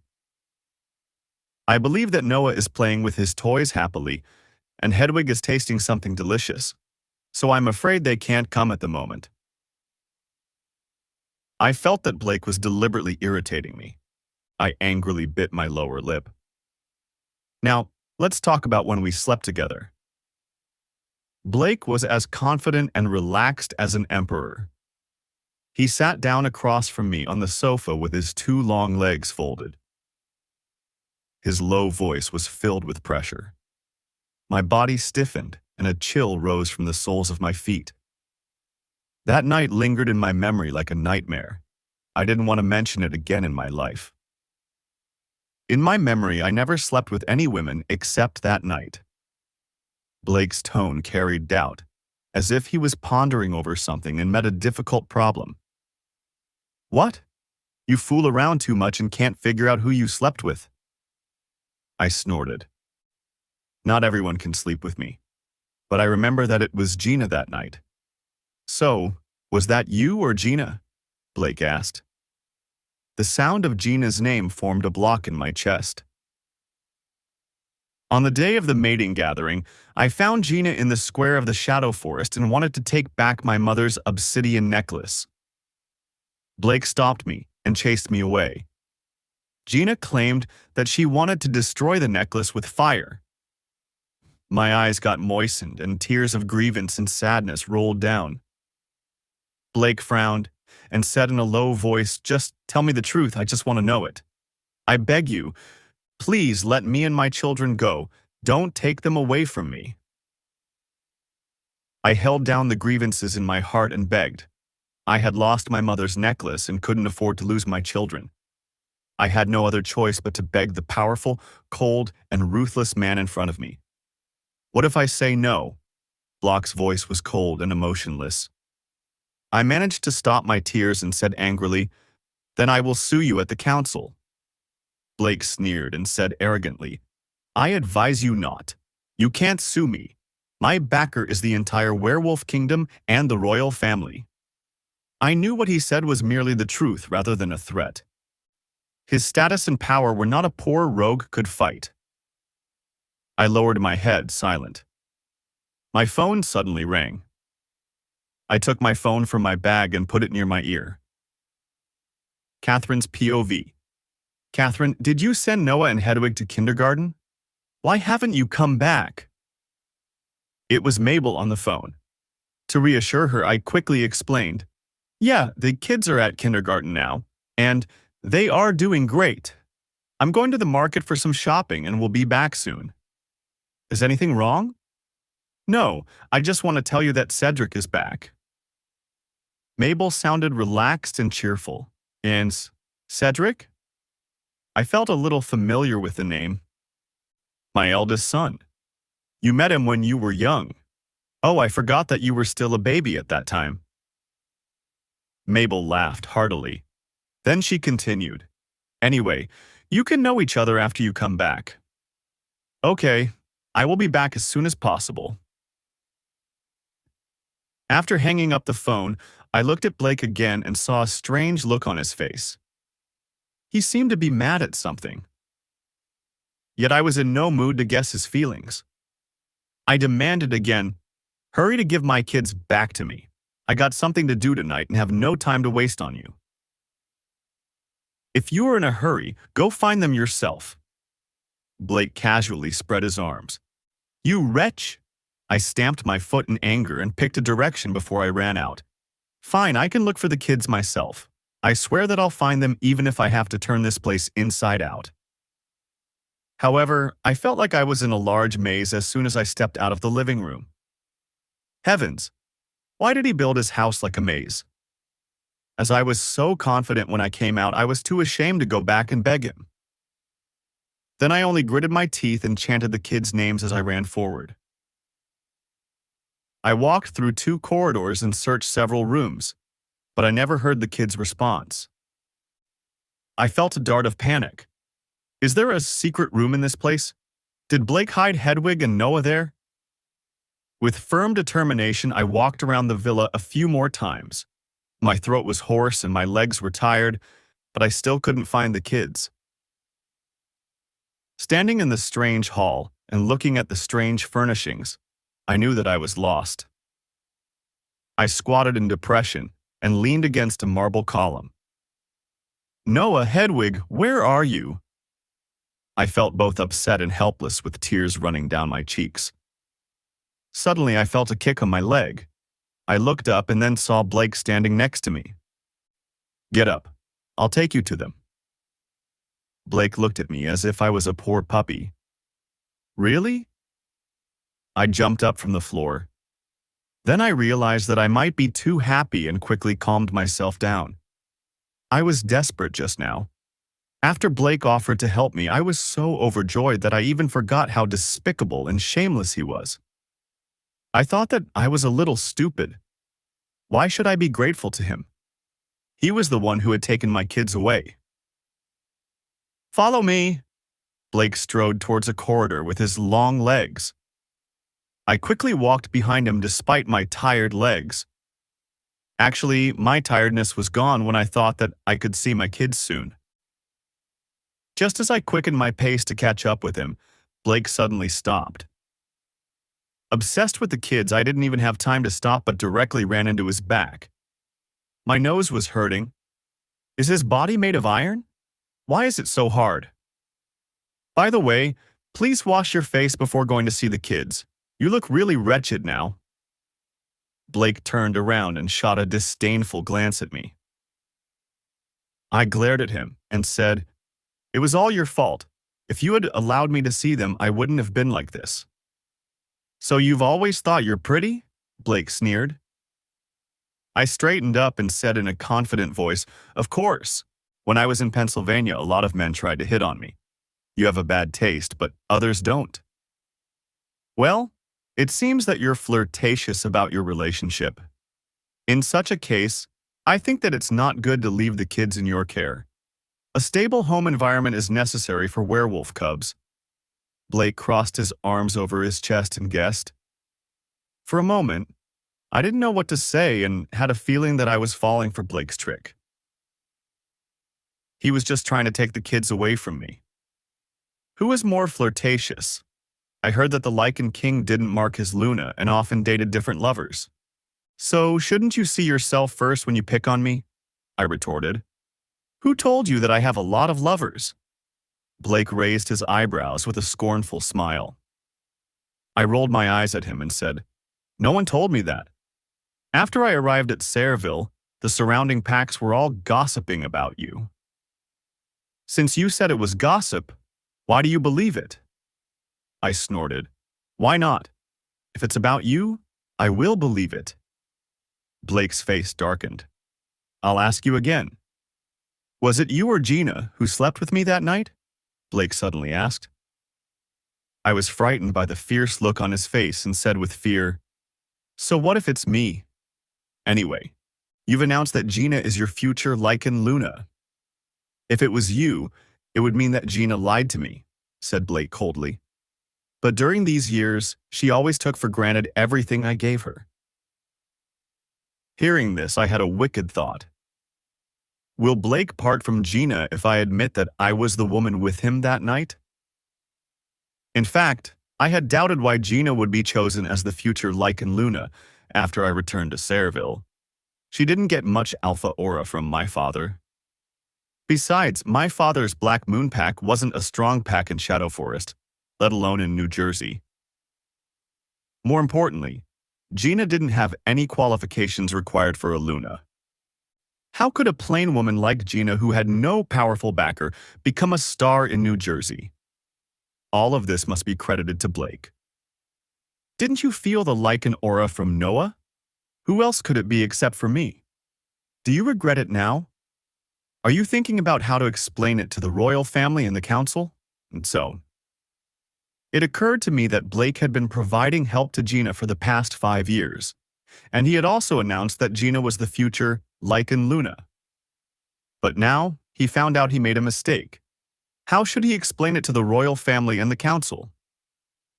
Catherine's POV. Perhaps what I had said got on Blake's nerves, and he instantly shot me a cold glance. His voice was icy. I don't owe anyone an explanation. Really? You look like you're talking big, I said in disbelief.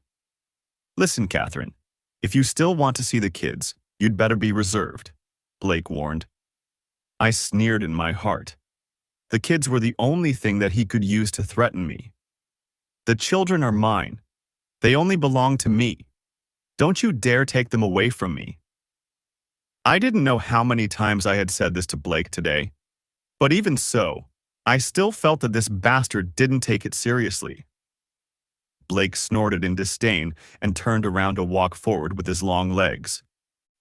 As I got no response from him, I flew into a rage and caught up with him. I reached out to stop him and said, Blake, listen to me carefully. I brought the kids up.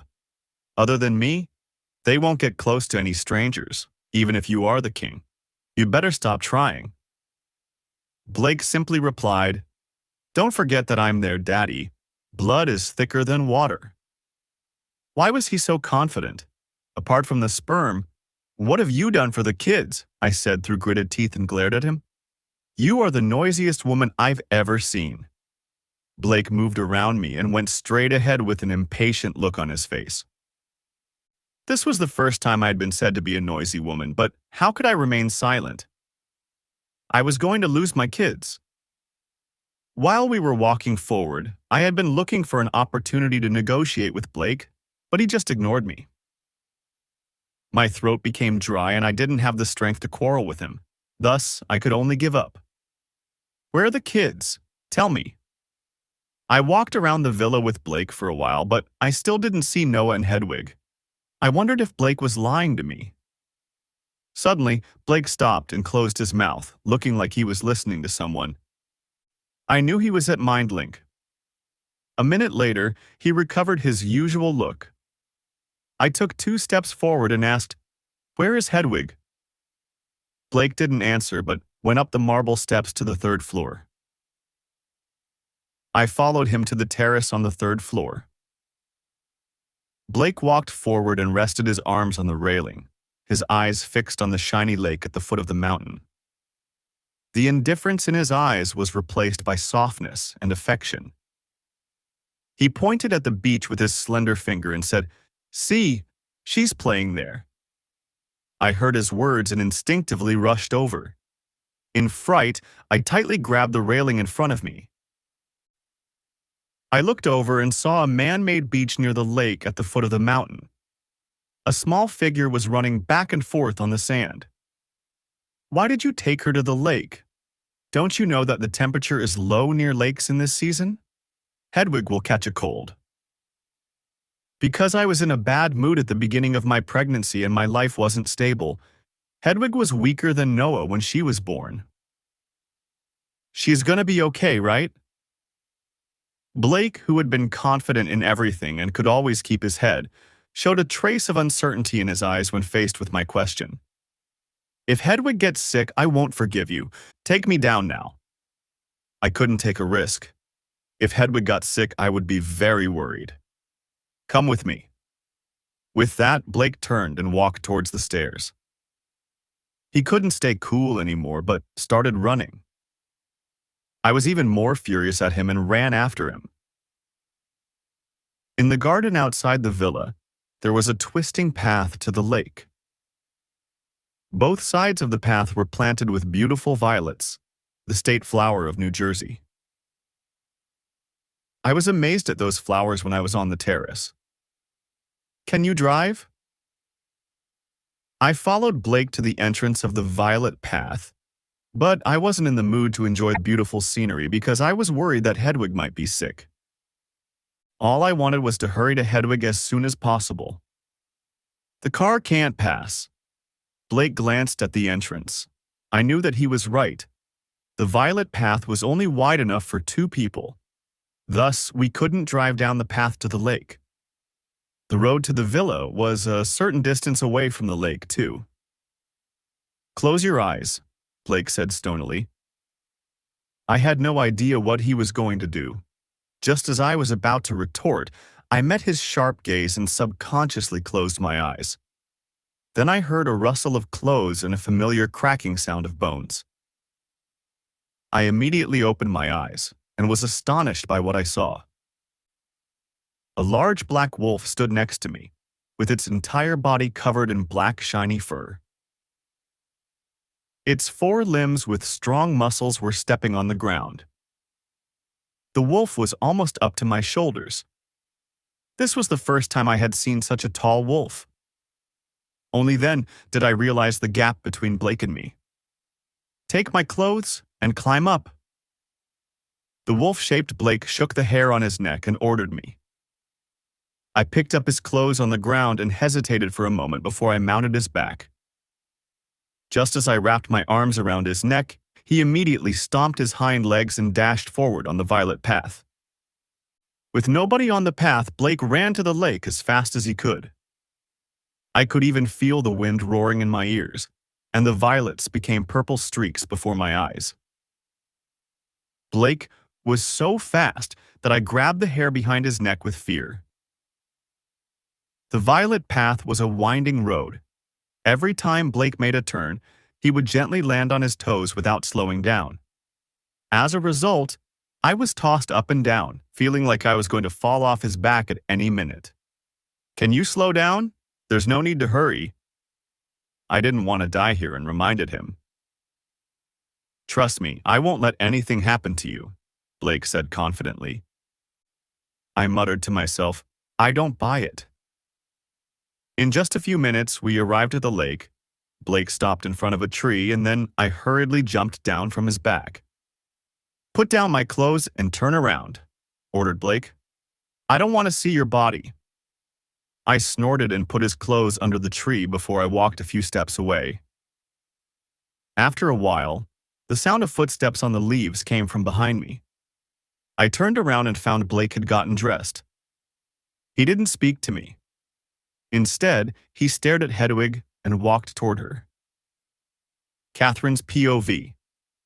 As Blake walked over, I hurriedly chased after him and ran towards my daughter. Hedwig was walking in bare feet with a violet garland in her hand and smiling brightly, just like an angel. "Mommy!" Hedwig, who was having a good time, beamed at me and ran over when she saw me.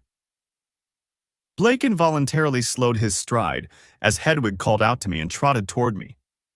I glanced at him and was delighted to see the disappointment on his face. Blake did overplay his hand. How would he be more important than me in Hedwig's heart? When Hedwig got something good, she would definitely first show it to me, her favorite person.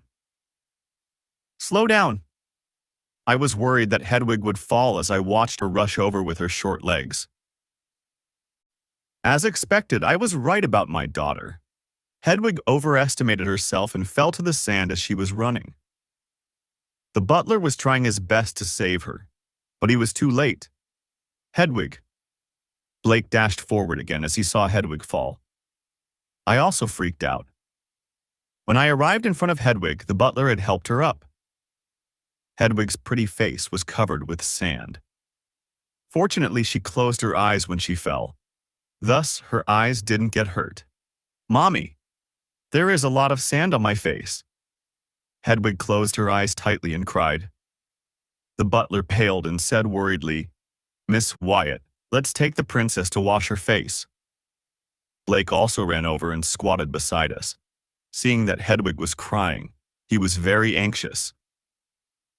He wanted to wipe away Hedwig's tears, but I slapped his hand away on purpose. Instantly, he shot me a glare.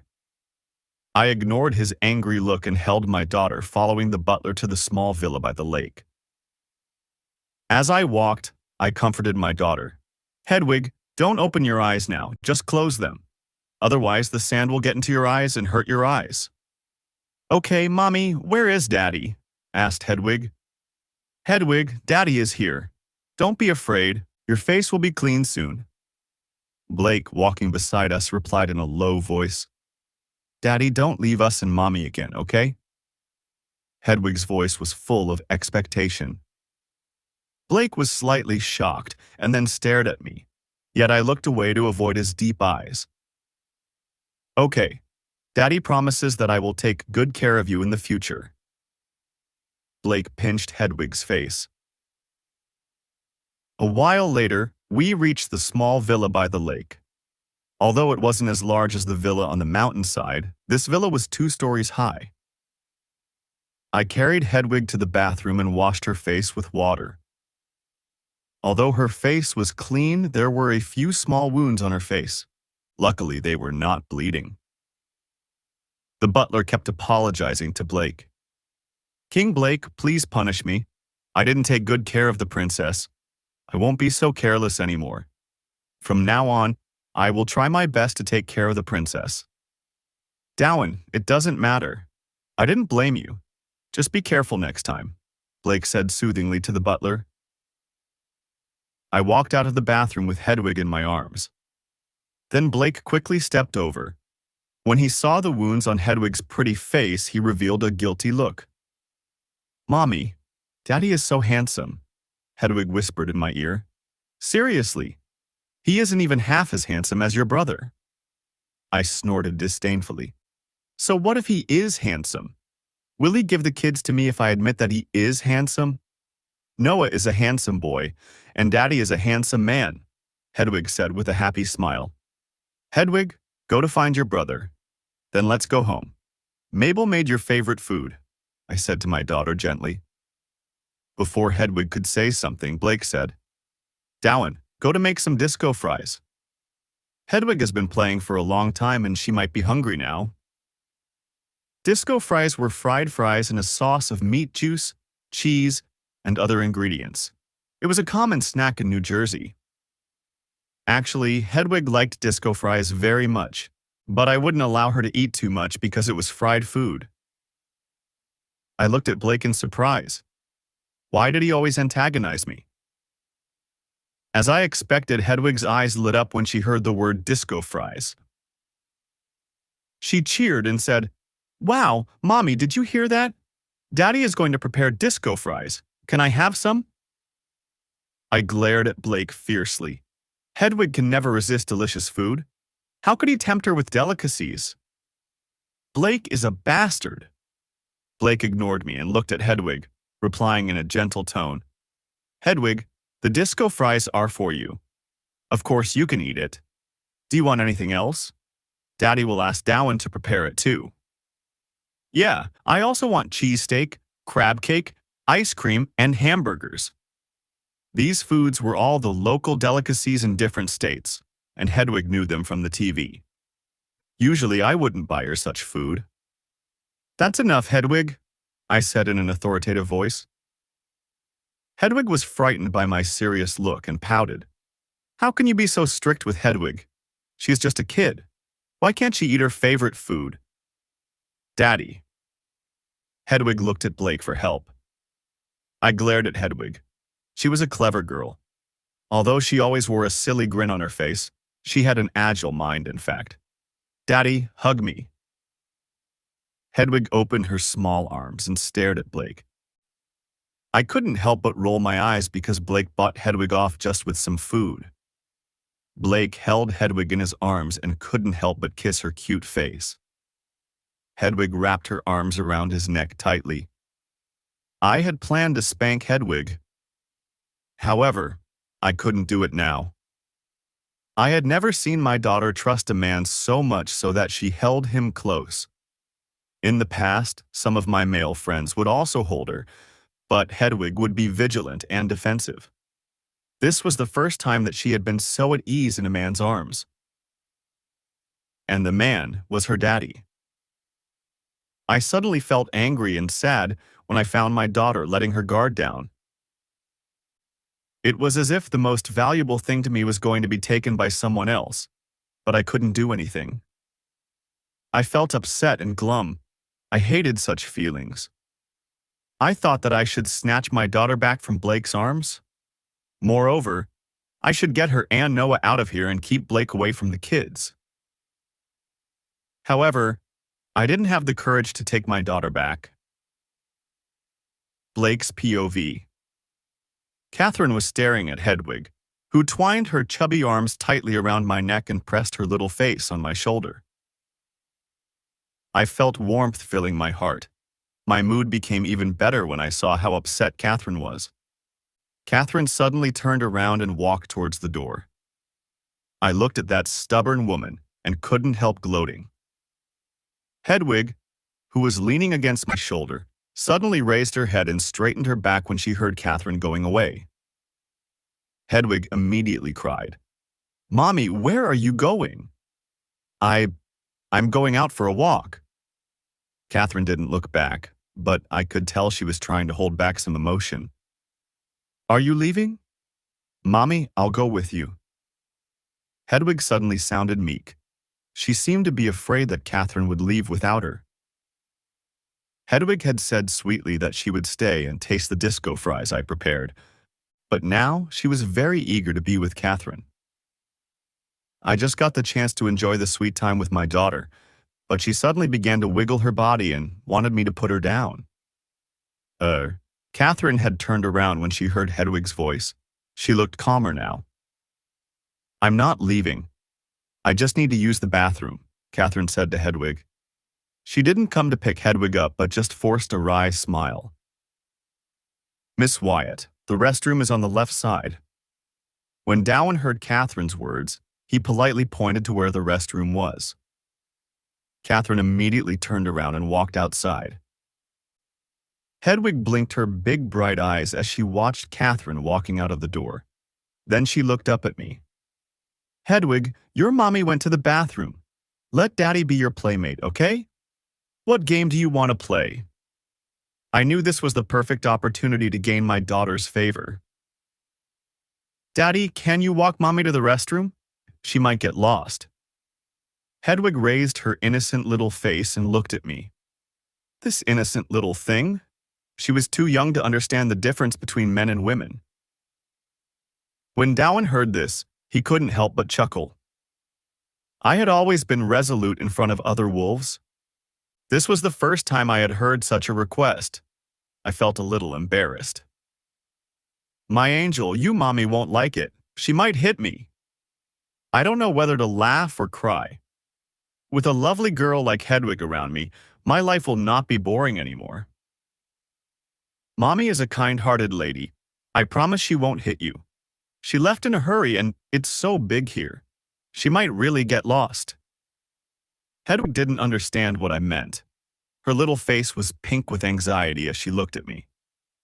All right, I'll show her the way myself. Would you just stay here and draw pictures with Dowan? I couldn't bear to turn down my baby girl's request. This request was extremely absurd, but I still decided to go check on that woman. Of course, I wouldn't really take her to the restroom myself. That woman was not worth my care. Moreover, I was the Lichen King. People might talk if I showed too much interest in her. Well, Daddy, hurry up. Hedwig immediately cheered up again. I stood up and strode out of the parlor. I glanced around. I frowned when I failed to find Catherine. Where did she go? Didn't she want to go to the restroom? Did she fail to find it? I then walked out of the door of the villa, and I saw a delicate figure in the distance. Catherine was standing alone by the lake. She threw a pebble into the lake and stared at the ripples. What is she doing? I couldn't understand this woman's weird behavior at all. She wanted so desperately to take her daughter back, but now she was enjoying the scenery by the lake. Was she attracted by my identity and status just like the other women?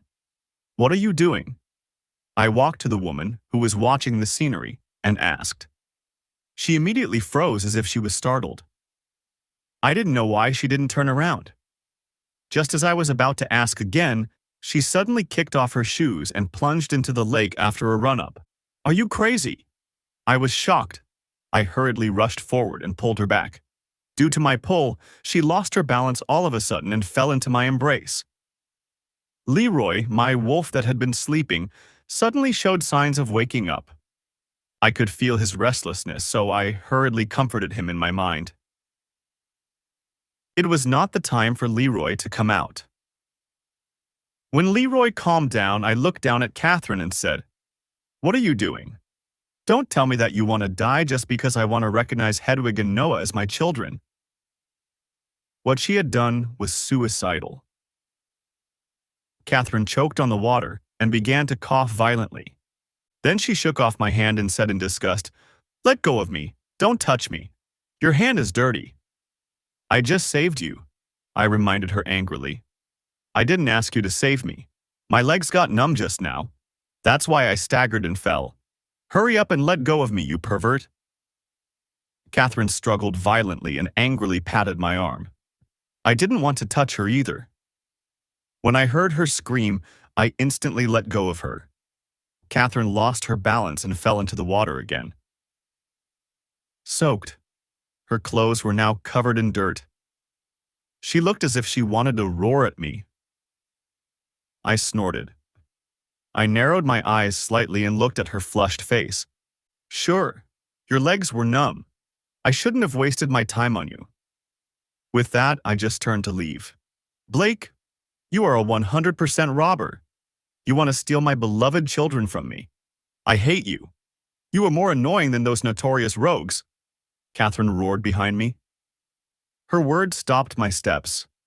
Then, I slowly turned around, looked at Catherine and said, "You stole 2 children from me in the first place. I'm only taking them back now. I can't let the royal blood drift around." "You bastard." Catherine held her forehead and cried, "I never wanted to have your children. It was you." I don't know what exactly happened that day. My wolf took control of my body then, but you could have refused me. Or did you take that opportunity to seduce me? As far as I knew, Catherine's motives might not be entirely pure. Catherine's POV. I didn't. I was unconscious that day. How could I seduce you? If I were awake, I would have killed you. I was even angrier when I heard what Blake said. He was saying that I was the one who seduced him that day? I immediately squatted down, grabbed a handful of sand from the ground, and threw it toward him. However, I stood too far away from him, so the sand did not land on his body, which made me feel even more frustrated. I don't believe you, Blake said loftily with his arms crossed in front of his chest. Judging by his facial expression, I could tell that he was doubtful about everything I said. But I didn't want to argue with him anymore. He was just a cocky bastard. I just fell down so my body was covered with sand, and then I had a quarrel with him. Now I was a little tired. Blake left after saying that, leaving me alone by the lake. I sat by the lake for a long time in a daze. I was troubled by the fact that Blake would take my children away from me, but there was nothing I could do. I felt very sad at the thought of it, and tears kept welling up in my eyes. When my tears stopped, I decided to find Hedwig and Noah, so I went back to the villa. As soon as I stepped into the villa, I saw Blake pacing in the parlor. In his strong arms was a little girl, who was in a sound sleep with her thumb in her mouth. Despite her messy hair, she still looked cute and adorable. I was stunned. The little girl was Hedwig. Hedwig did like to suck her thumb in her sleep, but why was she sleeping in that bastard's arms so soundly? Blake kept dandling Hedwig attentively until she fell into a deep sleep. With a casual glance at the door, he saw me still in my soaked clothes. Blake signaled Dowan, who was waiting at the side. Dowan immediately walked up to me and said in a low voice, "Miss Wyatt, I have already prepared clean clothes for you. Why don't you take a shower and get changed?" I looked at my soaked clothes and didn't refuse. I then took the clothes and went into the bathroom to take a shower. However, I was still thinking about what I saw in the parlor just now. My lovely daughter was sleeping peacefully in that man's arms.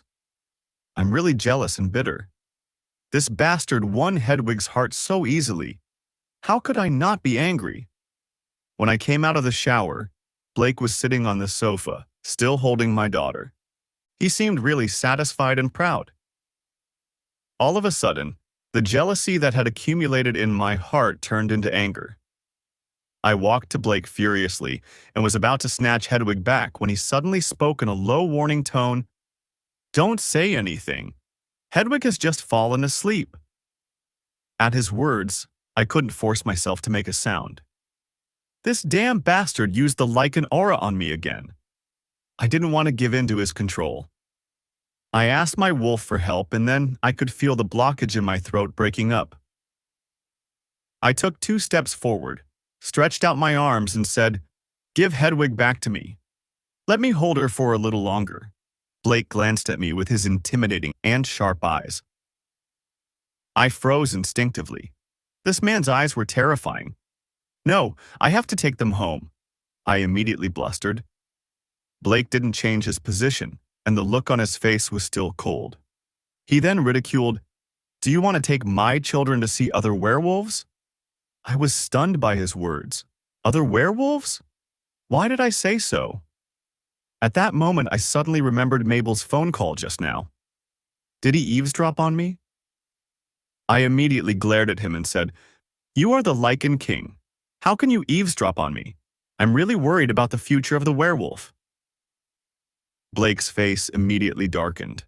He said coldly, "I don't need you to teach me how to be a Lichen King. Then you don't get to meddle in my affairs either." I raised my voice involuntarily. I was not worried about waking up Hedwig because I intended to take them home. I don't care if you want to find any other man to be your mate, but I will never allow my children to call other people dad. There was a chill in Blake's eyes. I snorted and said disdainfully, "I didn't realize the Lichen King was such a childish person." "One more word, I'll kick you out," Blake warned me grimly, his eyes fierce. "Where is my son? I need my son." I know I couldn't compete with him, so since I couldn't get my daughter back, I could only go to my son.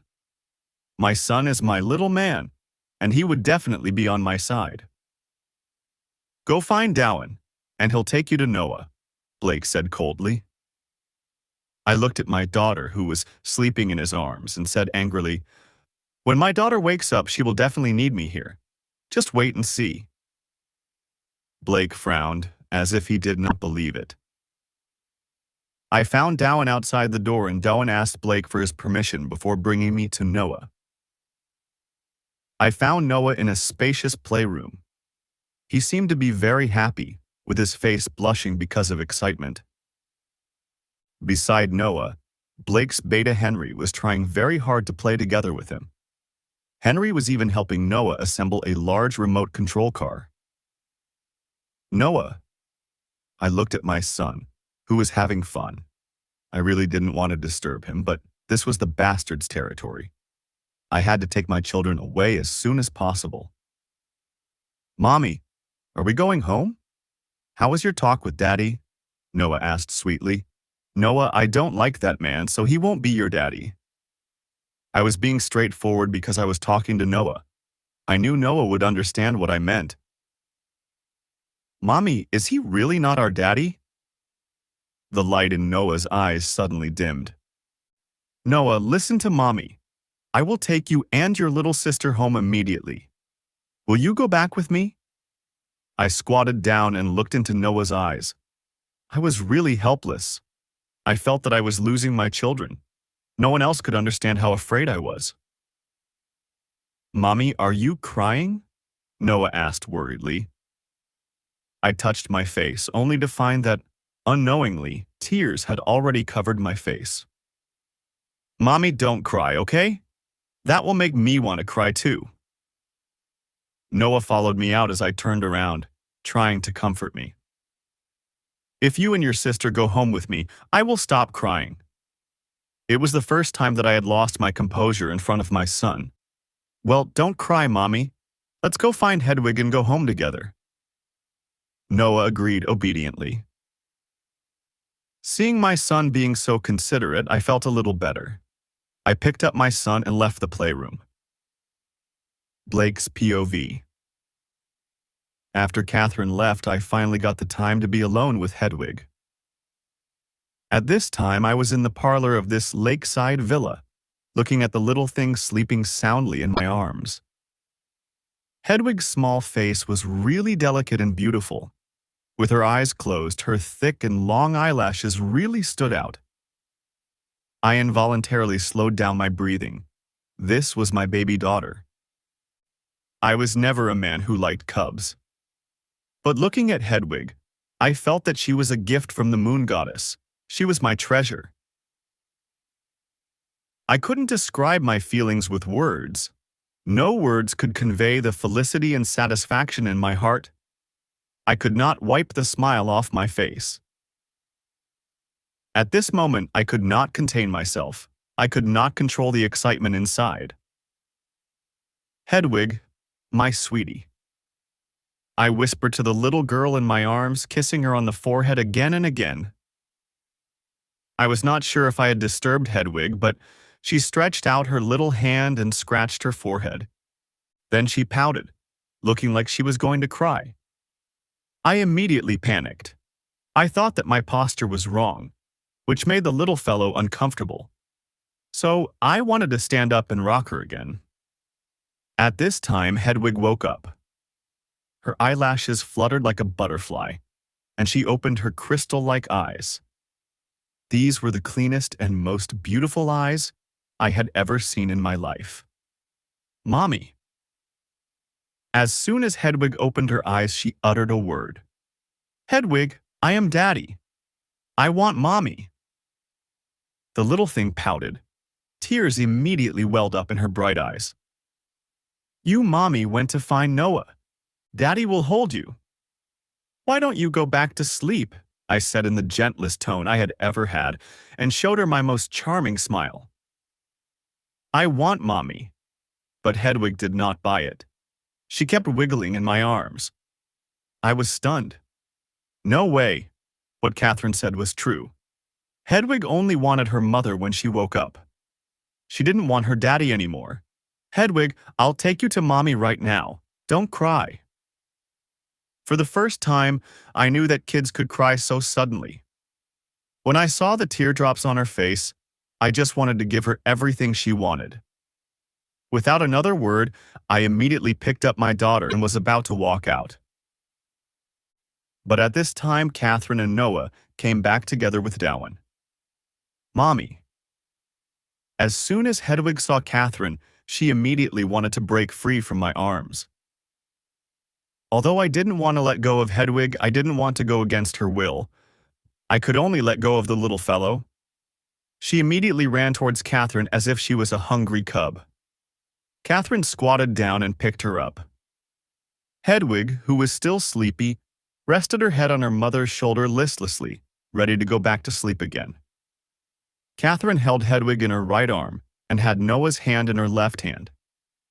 But I was all alone. All of a sudden, loneliness enveloped me, causing my mood to turn sour. Daddy, we are going back with Mommy. Come visit us when you think it through.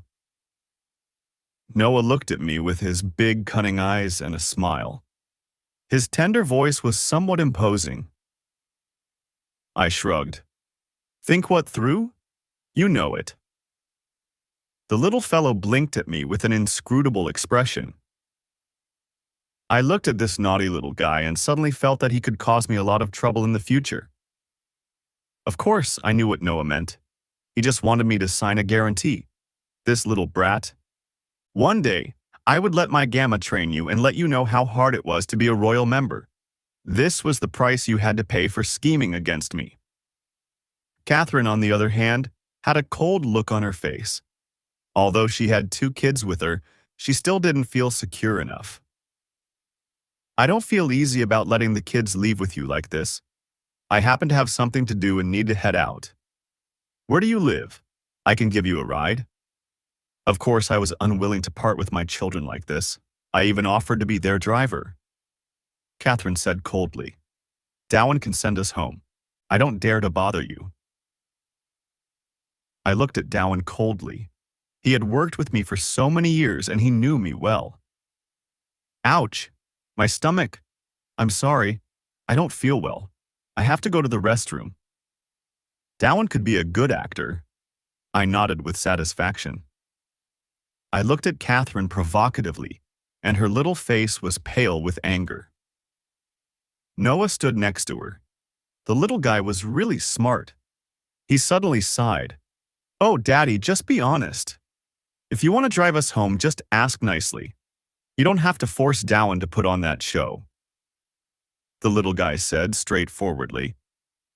Catherine took the opportunity and immediately looked at me provocatively as well. That's right. Why don't you just be honest? You just need to ask me, and I will give you the chance. Anyway, Dowan can't drive. I'm the only one available here. I had never felt so embarrassed. I took the car key and walked to the car. Mommy, let's get in the car. Noah smiled and held Catherine's hand. Hedwig lay in Catherine's arms and didn't wake up at all. I started the car. I enjoyed driving fast, but today, my 2 treasures were in the back seats.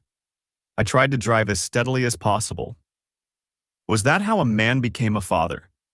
I didn't even know how to act freely and wildly as I had done yesterday. The car steadily drove on the mountain road and arrived at the gate of the manor. There were 6 black cars waiting there. They soon came to escort me by encircling my car. Daddy, is someone going to attack you? Why do you bring so many guards with you every day? Will it be dangerous for Mommy and us to stay with you? Noah asked seriously. Catherine immediately echoed, Yes, it is very dangerous, so Noah, you have to meet him less in the future. I have guards with me not because I will be in danger. Ordinary werewolves are not my match at all. This is just some extra insurance, understand? I resisted the urge to glare at that woman and explained. Noah nodded and said solemnly, Mommy, Daddy's words make sense too. If we have Daddy's guards with us, we won't be attacked by rogues like we were last time. Catherine's POV. What? Blake, who was driving, suddenly turned around and asked. Then he braked, and the 3 cars behind him also had to stop. However, because Blake stopped the car so suddenly, the bodyguards' cars crashed into each other to avoid Blake's car. I felt my body being pushed forward by inertia and almost hit the front seat. I quickly held Hedwig tighter in my arms. I turned to look at Noah, who was so scared that his face turned pale. I became angry and said discontentedly, "Do you know how to drive or not?" Blake ignored me. Instead, he glared at me and asked, "You were almost attacked by rogues? How did you protect your children?" I was stunned. I didn't see this coming. He was angry and braked so suddenly because of Noah's words. "But we are fine now." I glared back, feeling a little unconfident. "Well, we aren't protected by bodyguards everywhere we go like you do, are we?" Although the security in Pennsylvania was pretty good, that only held true in human society. I was a female rogue who brought 2 children alone with me. That made me an easy target. Last time, Hedwig and Noah wanted to see me shift, so I took them to the forest around Bradford County at night. I didn't expect that 2 rogues who were night running would show up after I shifted.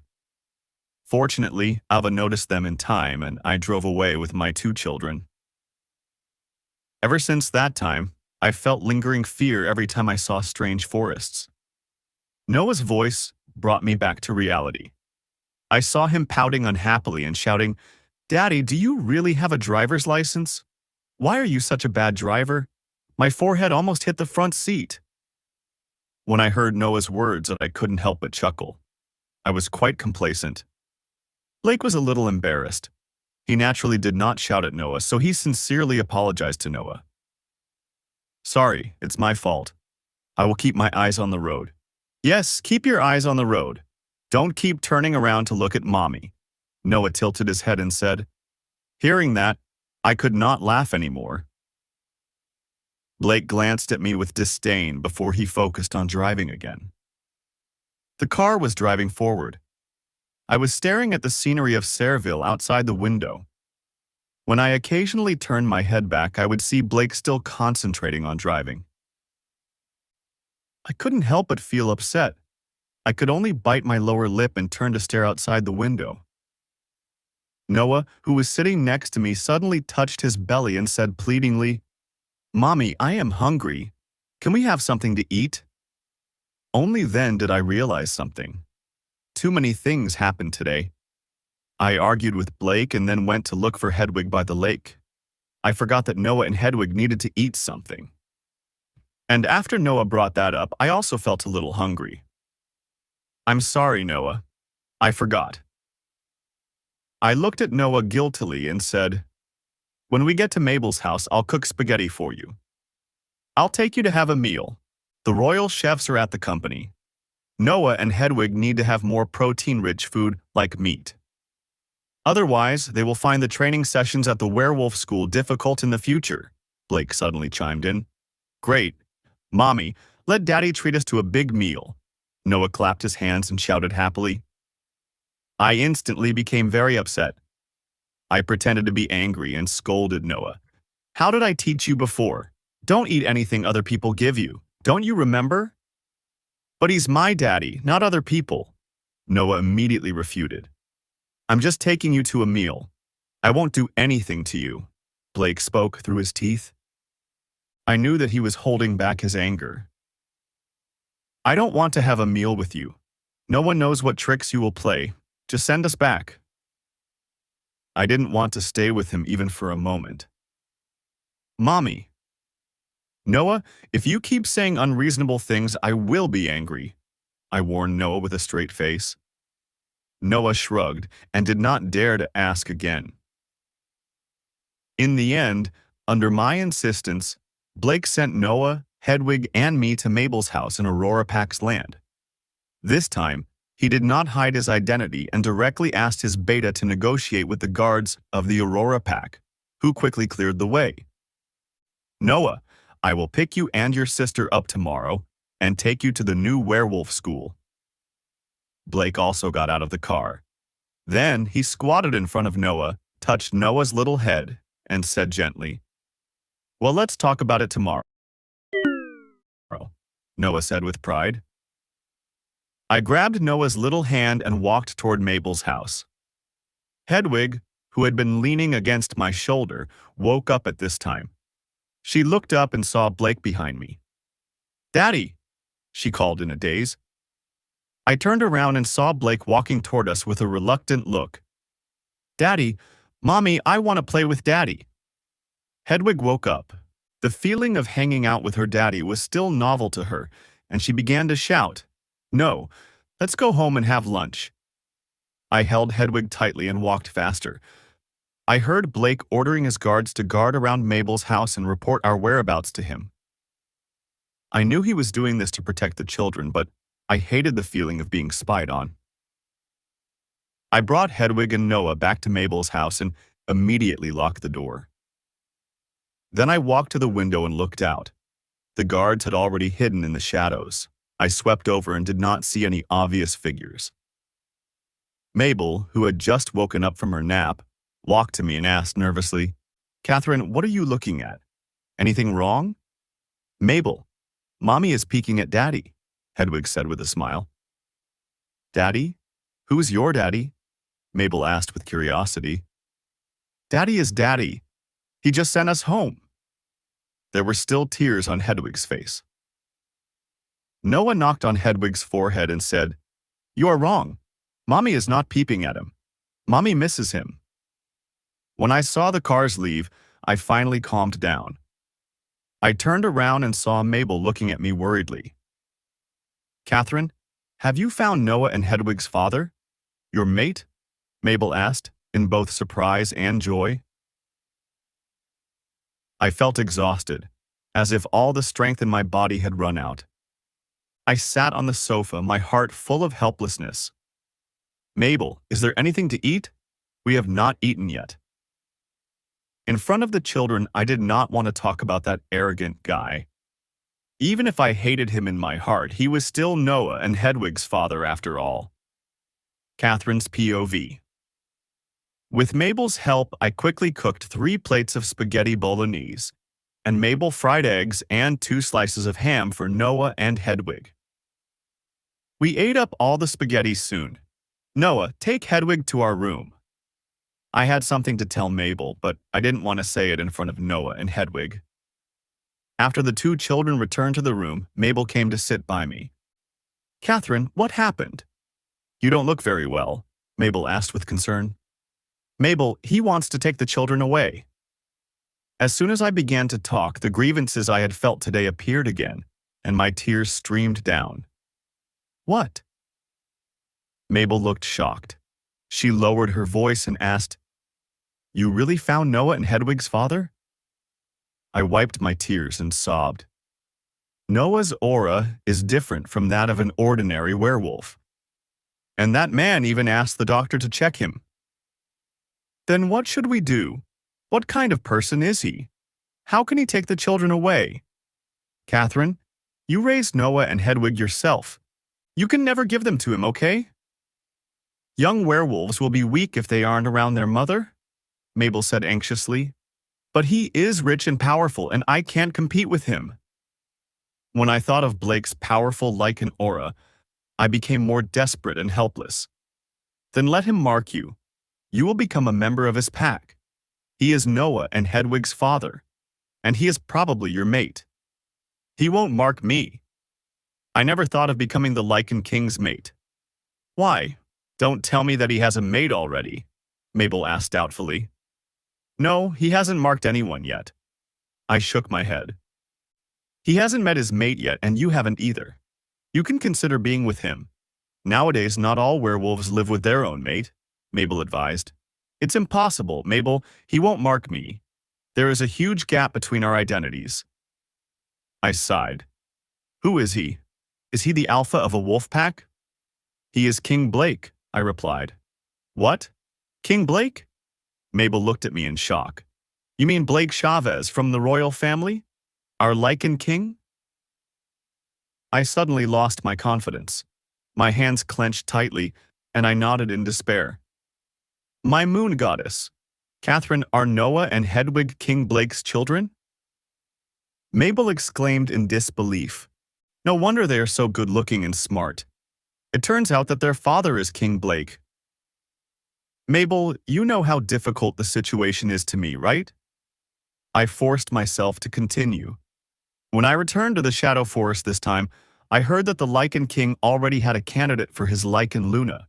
So he won't mark me. He only wants the children. Mabel patted me on the back to comfort me. Catherine, I understand what you mean. I am worried about you, but I don't know how to comfort you. If Noah and Hedwig were King Blake's children, he might really take them away. After all, Noah and Hedwig are the descendants of the royal family, and King Blake won't let them live outside. I leaned on Mabel's shoulder and shed tears in silence. After crying for a while, I felt tired and fell asleep on the sofa. I didn't know how long I had slept, but I was suddenly woken up by my phone. I glanced at the sky outside the window and found that it was getting dark. Then I looked down at the strange number on the screen and picked it up doubtfully. "Hi, Catherine."